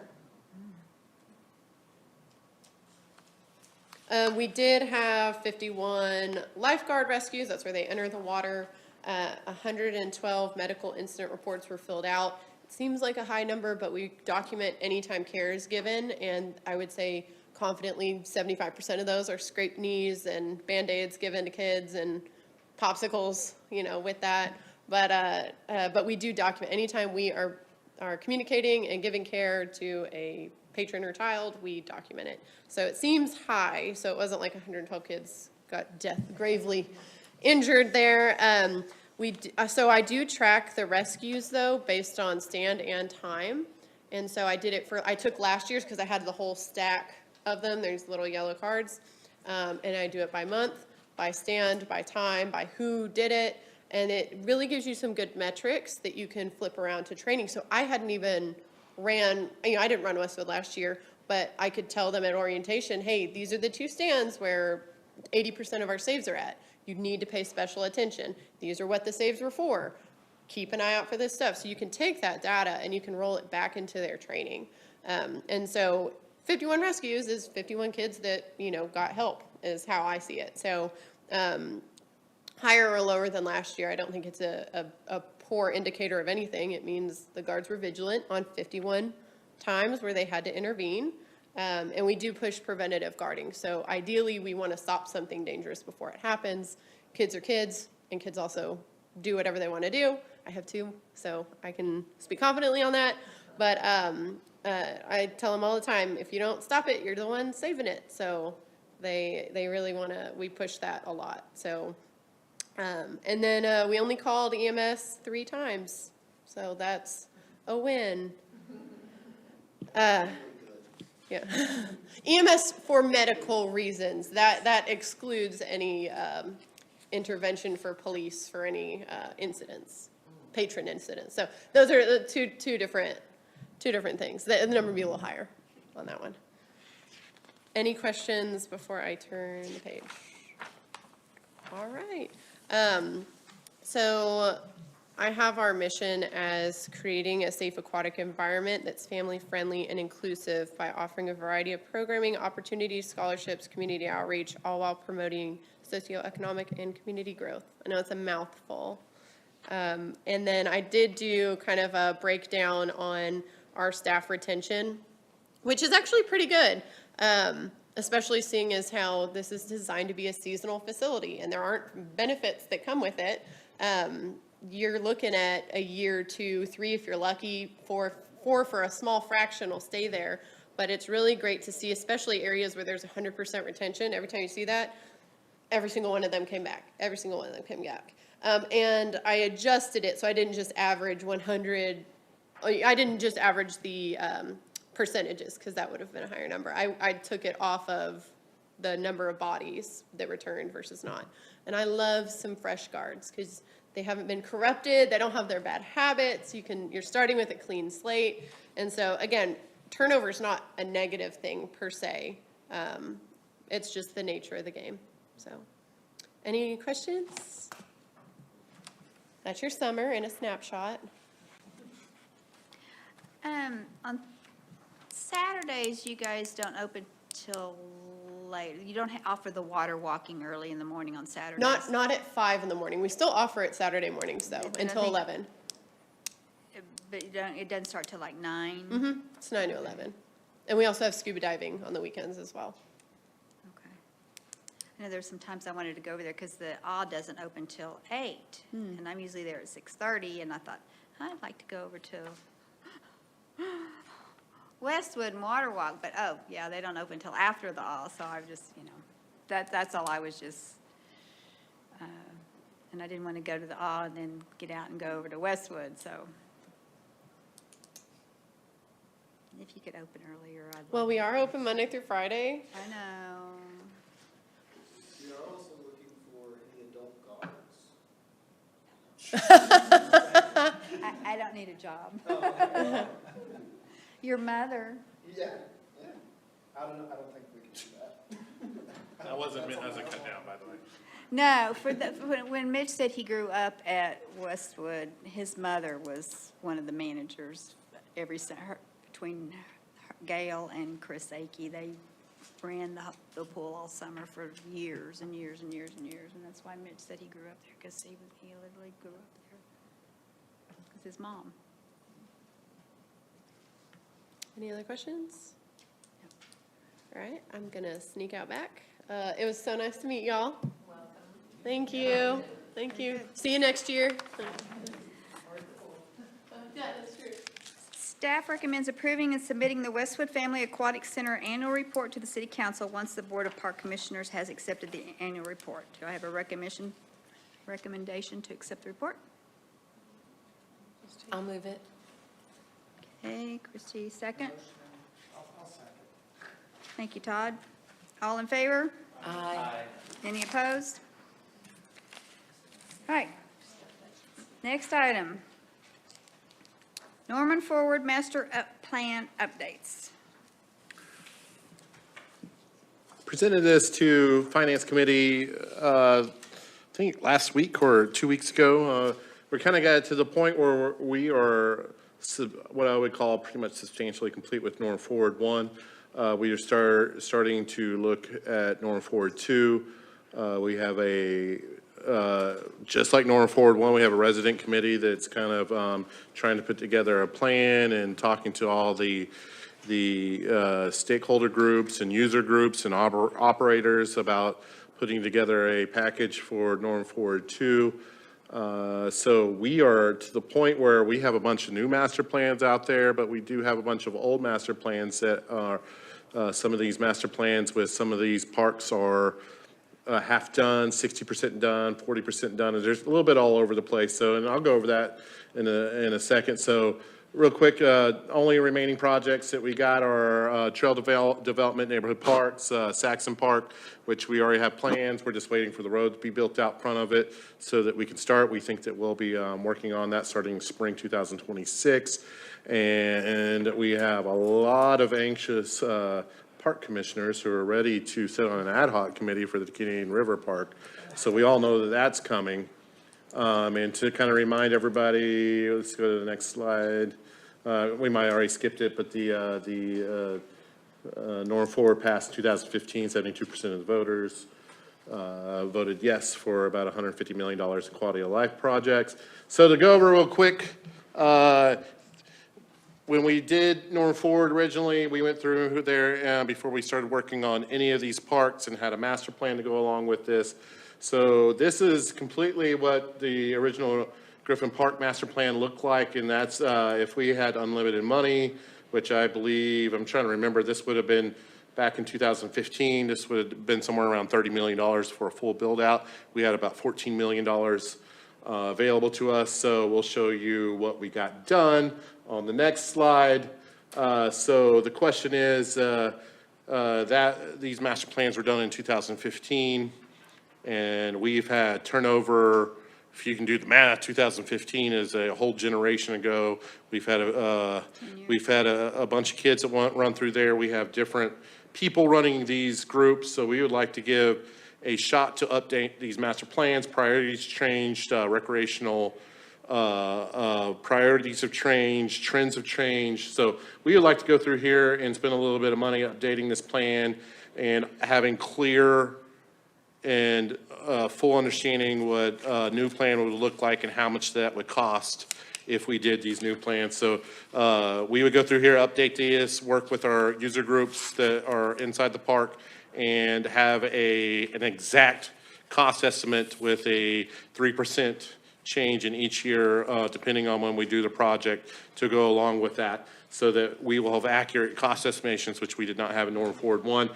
This is what we got built out. I think next I have a little bit of this is a satellite view of Griffin Park.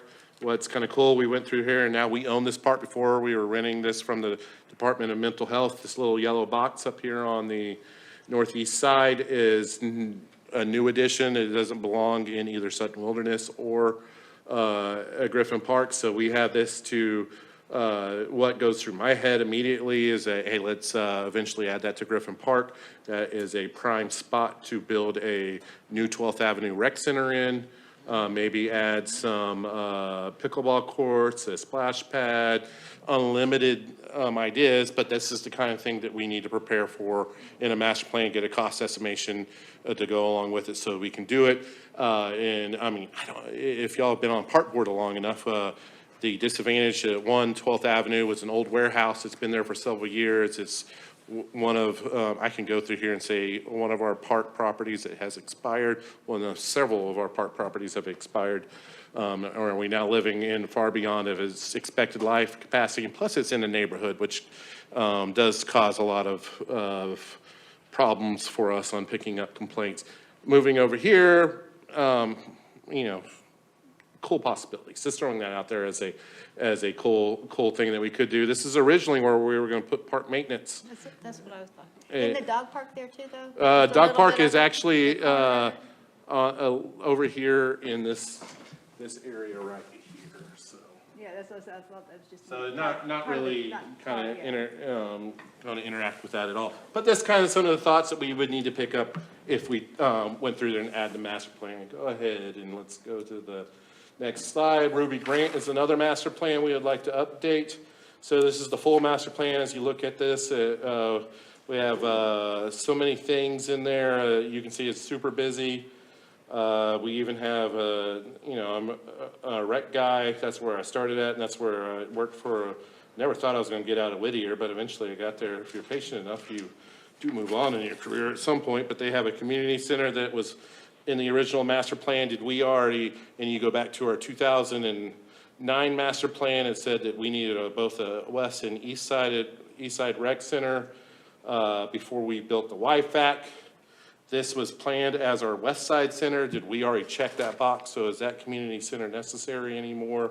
If you ask me, probably not. I think we already checked that box in building our west side community center or rec center. But what else can we do to update this park?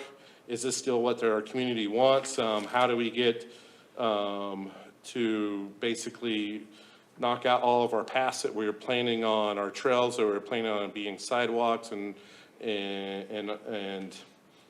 and lit and so forth and so on. We have a monument, kind of a city sculpture monument area that was planned. So much more we've talked to. I know you can't see over here on the left side, but we have been in recent talks with OU Cross Country. They do want to have a home cross country course. They actually are supposed to host the SEC cross country meets in 2029. Are scheduled for that. We think it would be super cool to have a permanent course for them over here in Ruby Grant, and they're super interested in it. So is that something that the public's interested in? This is all stuff that we need to know, and we could probably find out through going through this master plan process. I promise I'll go faster. These are just two of my parks I'm super passionate about.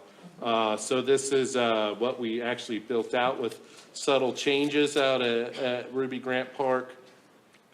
As you can see up there on the northwest side, we did end up spending some of our sports, what was supposed to be a sports park that had adult softball and youth football fields in it.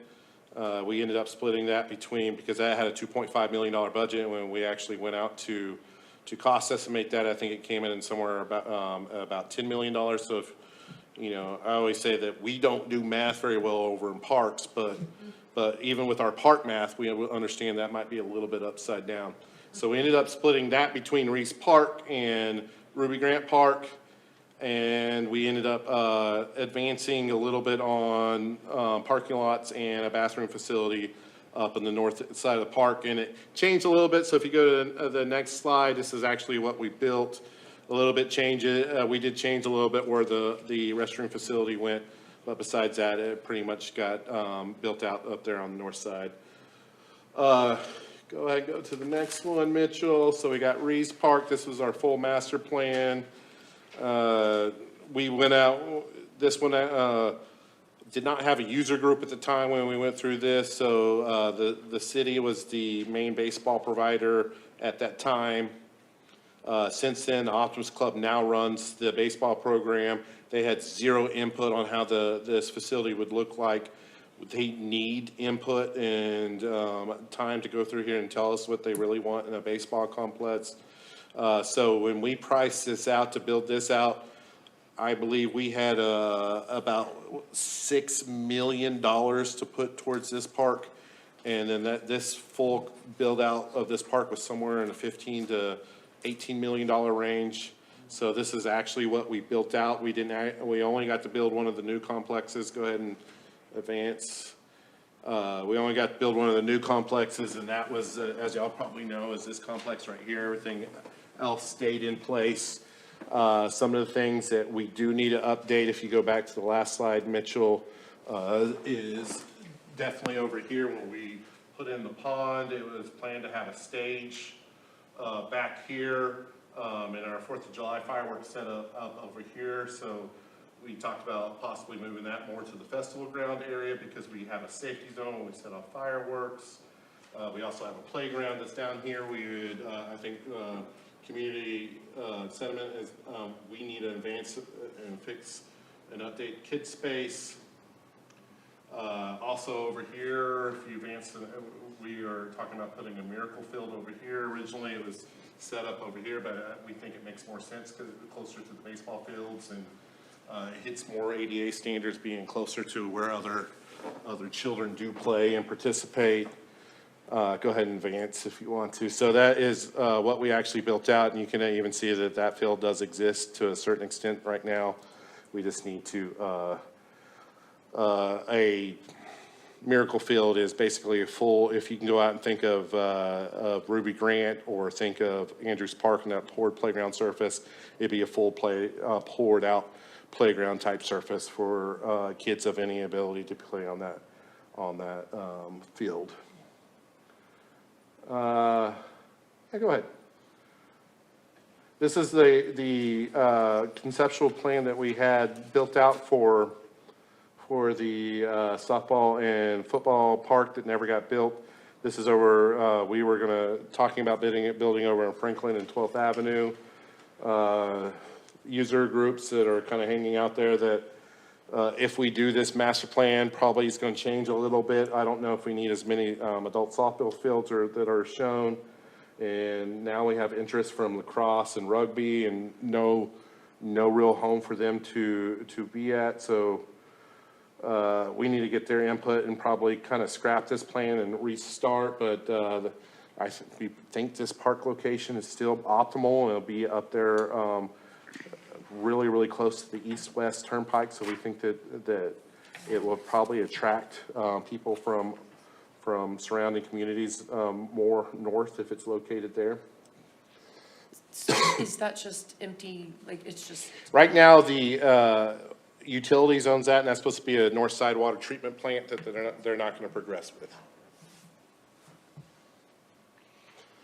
Saxon Park does have master plan. We did go ahead and get a cost of redoing this master plan. This is one that we, as a Parks Department, is not going to recommend moving forward with on a new master plan. We think that the information, what we've heard back from the community over the past several years is leave this alone and leave it as natural as possible. We think this master plan is sufficient. Once we get through this current build out, the only thing would pretty much be left would be that pond area over there. So we don't think we need to move forward with anything out there. Like I said, what we've heard from the community is let it be as natural as possible. We also have master plans requests out there for Young Family Athletic Center and Adult Wellness. We did mention this earlier. We think this does satisfy the West Side Rec Center, but how do we truly add things in there that makes it more of a community rec center? The things that we built a really, really good competition basketball and swimming complex. We didn't do so good at building a rec center. So we need things in there like classrooms, meeting room spaces, basically just small elements that would make it a community center. And we also need more, probably room for a few more basketball courts and volleyball courts.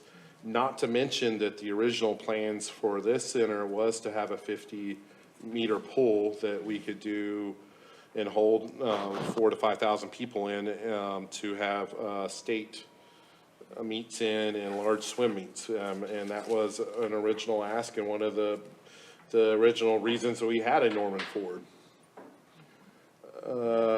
This is the Senior Wellness Center. Two things that we are severely missing out there is parking and the multi-purpose gymnasium that's out back. We also think that we might have room to build additional classroom space in the back. The current operator wants a walking track upstairs, so not a second-story walking track that would go in the multi-purpose area. And when we add that multi-purpose gym area, we're also going to have to add restrooms and storage and probably office space. So there's a little bit of planning out there, and if anybody's been out there during lunchtime, there's no parking. So Wait, there's a upstairs? Not yet. Okay. They're wanting to. you haven't been up there yet? No, It's up on the roof. obviously.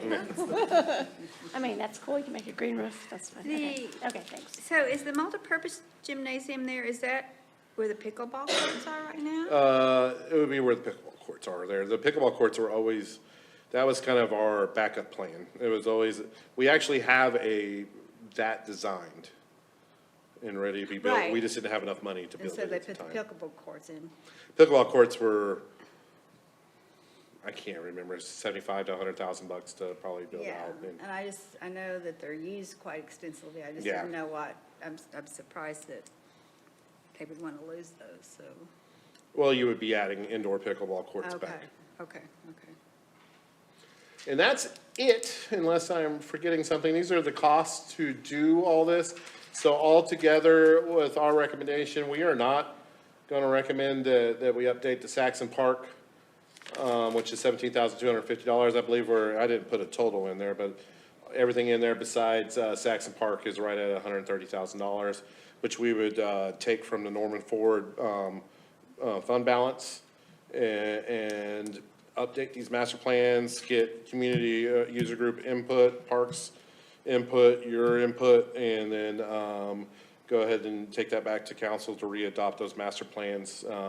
And go along with those, we would have accurate, which we did not have a Nora Ford one, so it bit us on the last half of our Nora Ford projects, cost estimations to go along with these projects. Will you renew the ad hoc committees for these plans, or is that something we're just gonna let these groups? So to keep the costs down, we only did 2 or 3 meetings with each one of these design groups. So those meetings include a meeting with parks, meeting with the user groups, and then coming back and doing a meeting with you or city council to get them adopted. So to keep the costs down. These aren't going to be drastic changes to these plans, so I think as much as possible, these master plans are still going to stay in place with subtle changes in input from everybody that are using these groups or using these parks. Any questions? I have a quick question about the adult wellness master plan. The multipurpose gymnasium, is that just expanding the size, the interior space of the current gymnasium, or what would it look like inside? So if you go back into what is the workout area, Yeah, right there, so basically that will be built on top of the pickleball area. So it will still be 2 separate areas, and we're not really, if you go on to what would be the south side of the workout area, there is closets right there, so that would be the hallway access into the multipurpose gym area. Yeah. So there's a little door there to the Yeah. drive right there, right where your pin is, there's a door there. And then there's windows along the. Yeah, there's windows all the way back. Yeah. Is there a reason, like it's the shape of Oklahoma? I mean, what's Yeah, I don't- what's the purpose of not? That's the hallway, that's the hallway you get into the But multipurpose. what's the purpose of not extending it all the way down here? Just cost That was just the original design of it, it could change.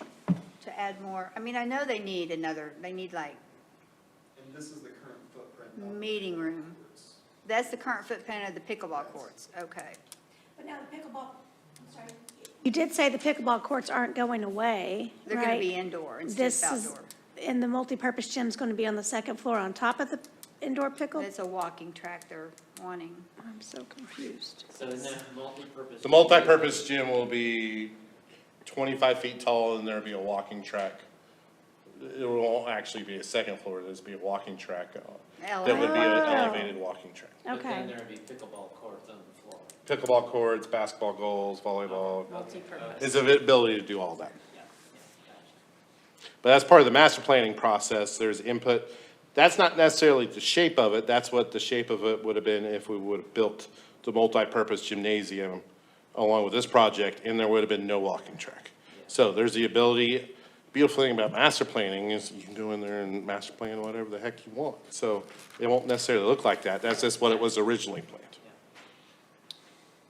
And they could recoup some of the walking track space in the existing area right now for other. Correct. And this is something that you guys proposing, or the people that are talking about the adult wellness center, that run the adult wellness center, they want? This was originally the whole proposal, but there wasn't enough funding, so they had to cut something, so they Right, cut. right, So right. they cut that, and so now they're looking at putting it back in. Yeah. We will take their input. Oh, okay. Just curious, because I know they really like those pickleballs. But Well, would be but inside they now, would be, they become indoors. which they usually so- get rained on. Yeah, So it'd be indoor, yeah, that would So solve they'd that be problem. indoor now. And air conditioning. yeah, that's excellent. They would lose them for a year or so. And I know their classrooms are totally full. Yeah, the classrooms are, that's, They also have that area up on the, what's area called, the open grass recreation area. You have this area to possibly build stuff, and I know we have We already have some conceptual plans over here for parking, but it's not really in. I think That'd be like Norman Forward 2 stuff. spaces, yeah. You know, it'd help out a lot, so it can all be going onto a plan, and you'll see it eventually, once we come back with it, and it'll probably be, Big surprise. it won't be a huge surprise. Hopefully, you can participate if you want to, but I would imagine sometime next summer, we come back with all these plans for you to see Cool. before we take them to council. Is our wish list. And these are updating plans that we're hoping to use in Norman Forward 2 proposals. Okay. Reasoning for funding for Norman Yes. Forward 2. Yep. You gotta have a plan to Oh, go to absolutely. the public, and pretty pictures and all Absolutely. this other stuff to go along for the ask. We've done, the Parks Department has done an extremely great job, and this is what we want from Norman Forward 1. This is what we have done for Norman Forward 1. And they pretty much have stuck to it, and has done a great job doing that. And I would hope that the citizens would recognize that in approving for Norman Forward 2, that we are doing with the money what we said we were gonna do. But there's still like 5 more years left on, Yeah, I would say Norman the possibility, the earliest you probably see this come back for an election is probably 27 or 20, or I take that back, 27, 28 is probably on, or 27 or 29. I 'Cause think that's it'll- when they want to do it, because to you can try to up it early. extend it.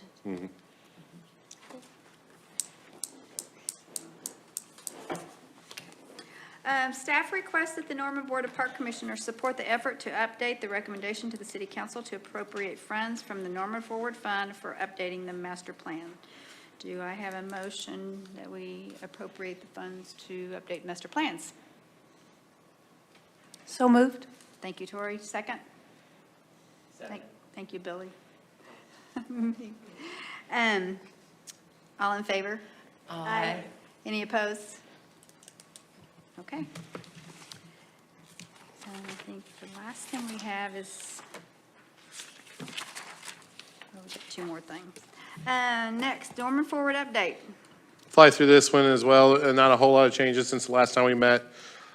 Still progressing with Bluestem Park, and Saxon Park is kind of at a standstill. At Bluestem Park, we are starting to go out there and doing the very, very initial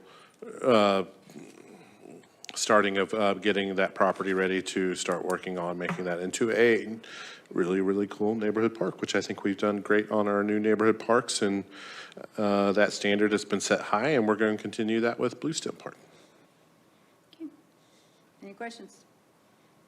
Okay, next item, update regarding the Commission for Accreditation of Park and Recreation Agencies, CAPRA. Hi, Park Board members.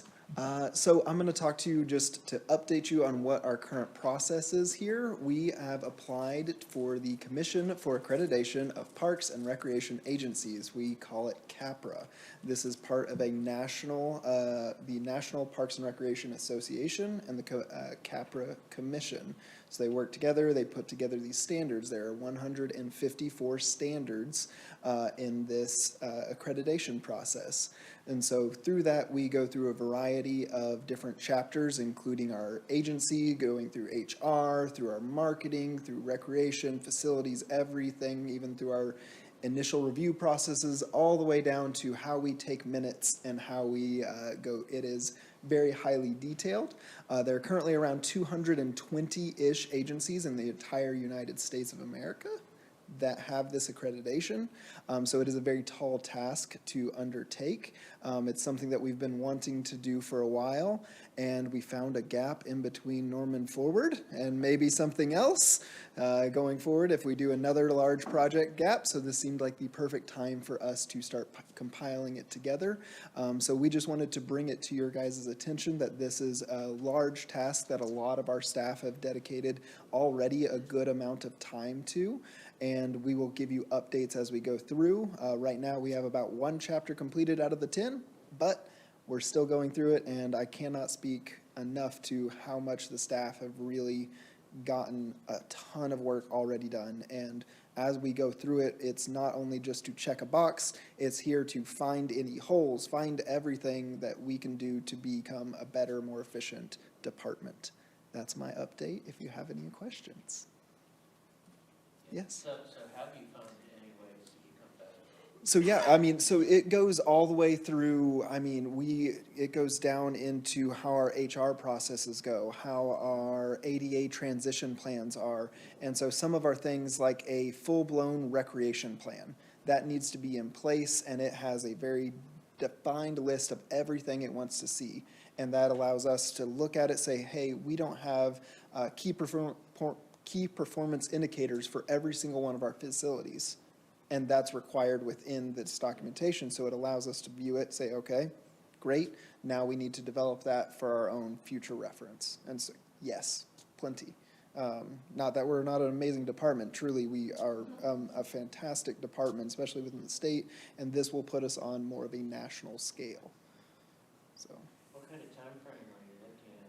So we will apply, basically the accreditation processes, we have a self-assessment. That's where we compile every one of the 154 standards and provide evidence of compliance for each one, and then send it off to a CAPRA board. And they review it. If they have any concerns or anything, they will reach out back to us, have us fill in questions, and then they will do a site visit. We're going to plan to send in our self-assessment and accreditation in December of 2026.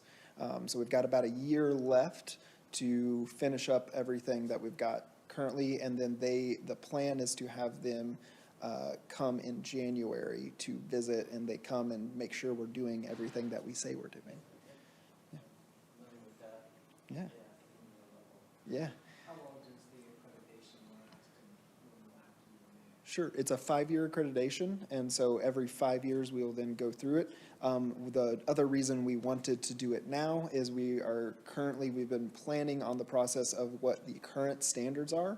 They will actually move to new standards in 2027, required to be these new standards, and basically they just condense them down. Honestly, I think they're maybe a little harder, so we're going to do it now. And then we'll readjust for our reaccreditation process to have the new standards. So in addition to just the inherent improvement and it increases credibility even more because you're a very credible organization already, does this make you eligible for any grants that you are not already eligible for, or some kind of funding, or? So not directly in the sense that there's grants that are only available to CAPRA agencies, but when we do apply for grants within our National Parks and Recreation Association, we get to put on, we are a CAPRA accredited agency, and that would not hurt our submission there.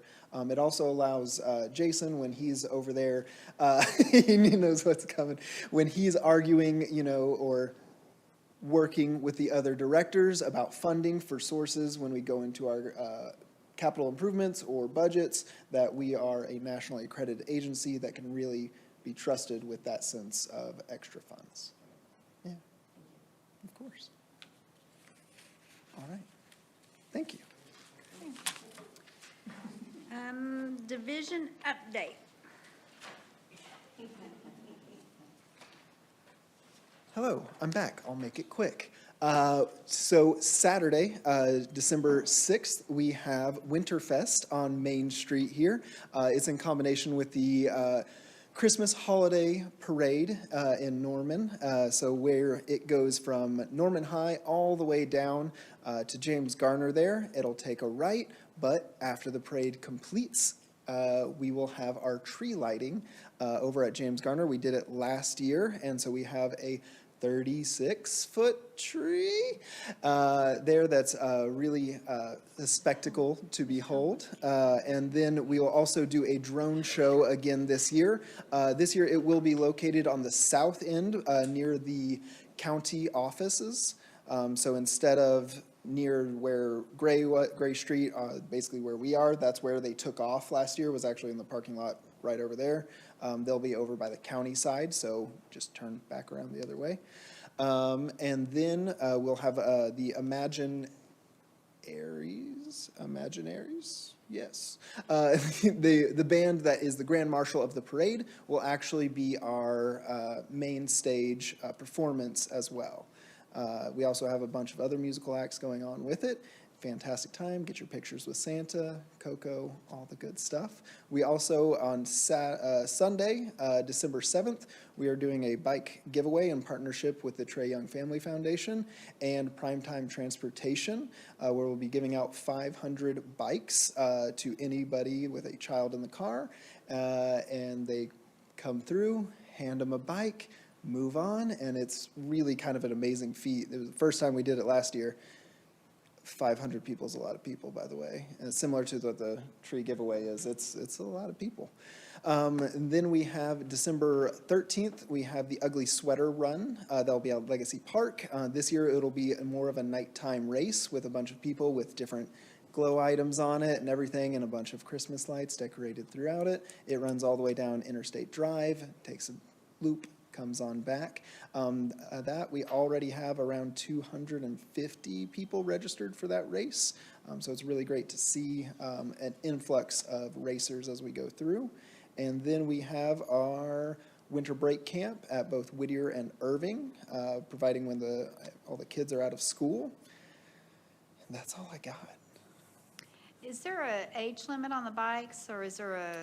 So not a hard-to-find age limit. It will basically be 18.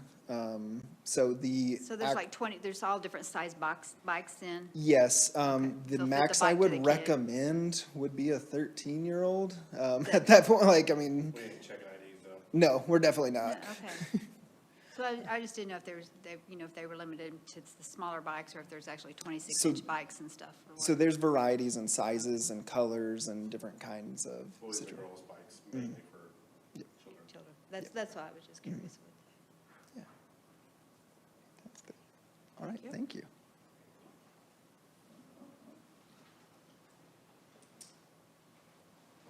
I'm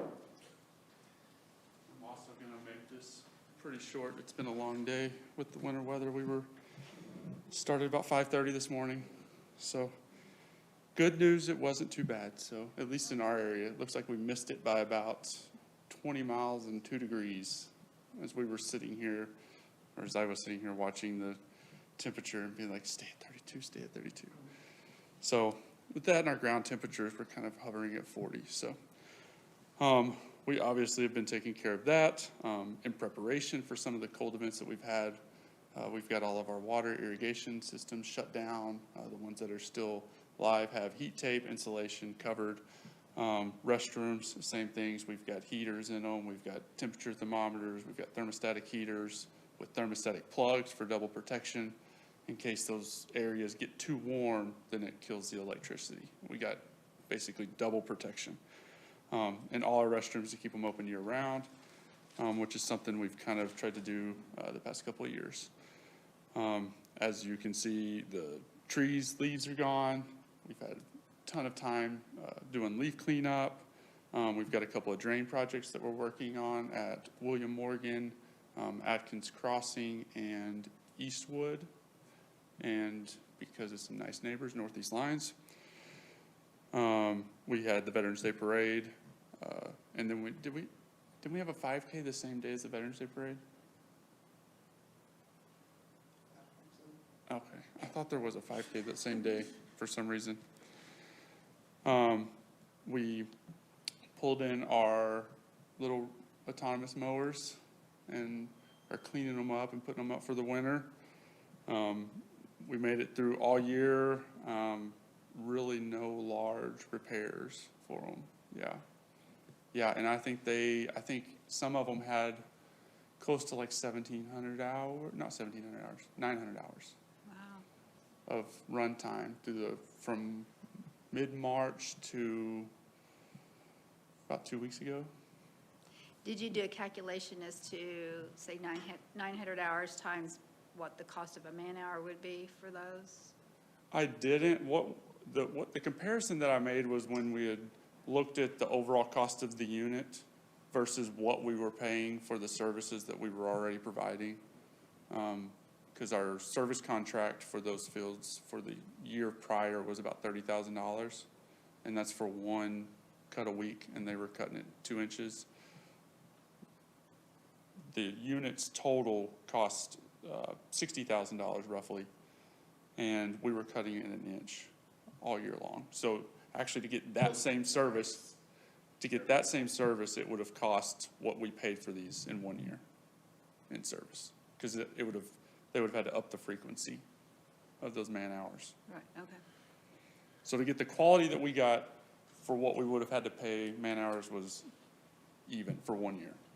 And then the next years are just fluff, because Yeah. you've already paid for them. Yep, but they're holding up really well, so we're pretty pleased with them. That helped out us as well as the Optimist Club. Can I ask a Yeah. quick question about the leaves? Is there ever anywhere that we don't clean up leaves, that we just let them lie? We do most of them, let them lie. The places that we really try is like City Hall, our sports complexes where they get stuck on fences. Specifically, weirdly, Earl Sneed is one because it's like a very small little pocket park next to the street, and it's got so many trees and so many leaves that'll just like cover the ground and almost just like completely kill any vegetation because it'll be so thick. Okay.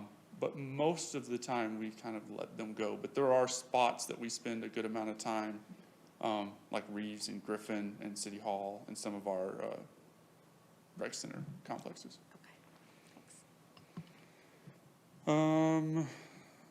We've been working on power washing some playgrounds, some annual tree trimming at Westwood and some of our parks. Our mowing guys get tired of hitting the same limbs all summer, so then in the fall, they like to go out and trim them up a little bit so that they're not bumping into them all the following year.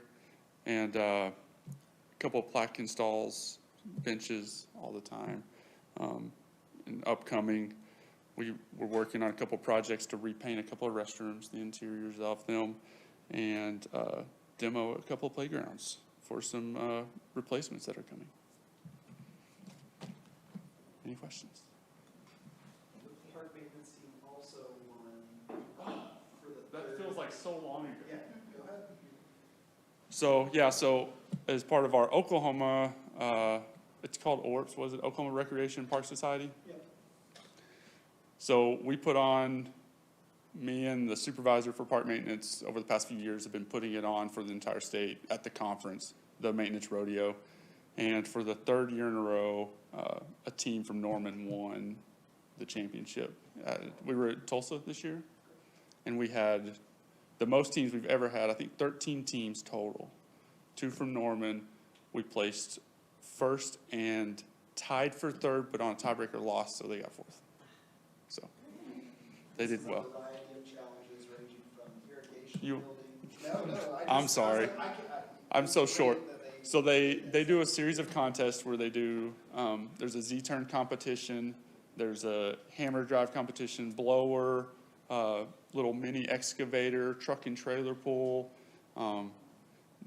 weed and plant ID, and they have like, some of them are timed, some of them, like the truck and trailer one is pretty cool because they like weave through a bunch of cones, and all the cones have little tennis balls that sit on top.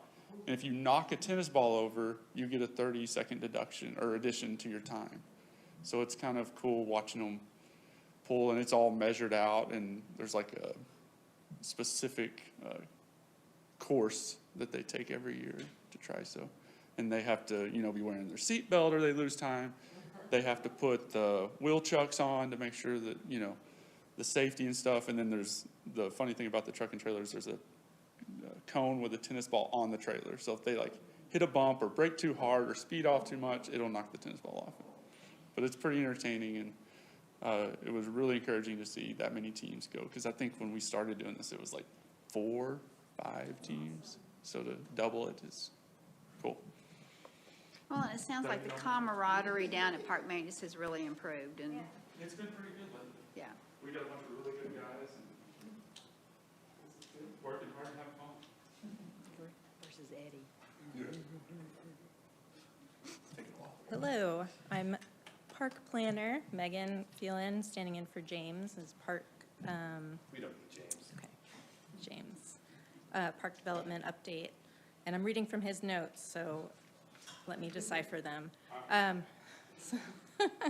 We issued 4 RFPs for playgrounds at Northeast Lions, Sutton Place, Eagle Cliff, and Blue Stem. Those will be due December 18th. We're having a pre-bid meeting on Monday. We completed the renovation of pollinator landscapes at McGeorge Park, a paved walkway trail at Eagle Cliff Park. We'll also be planting some trees there, and that's also getting a new playground.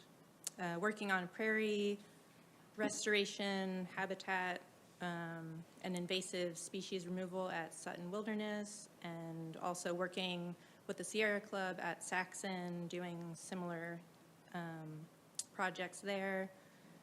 Bishop Creek Eco Park, that's still moving along.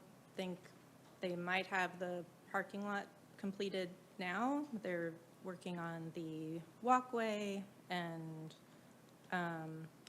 this little lookout pathway. So that's moving along, and doing some site assessment at South Lake Neighborhood Park, which will be coming up hopefully soon as a park to be developed.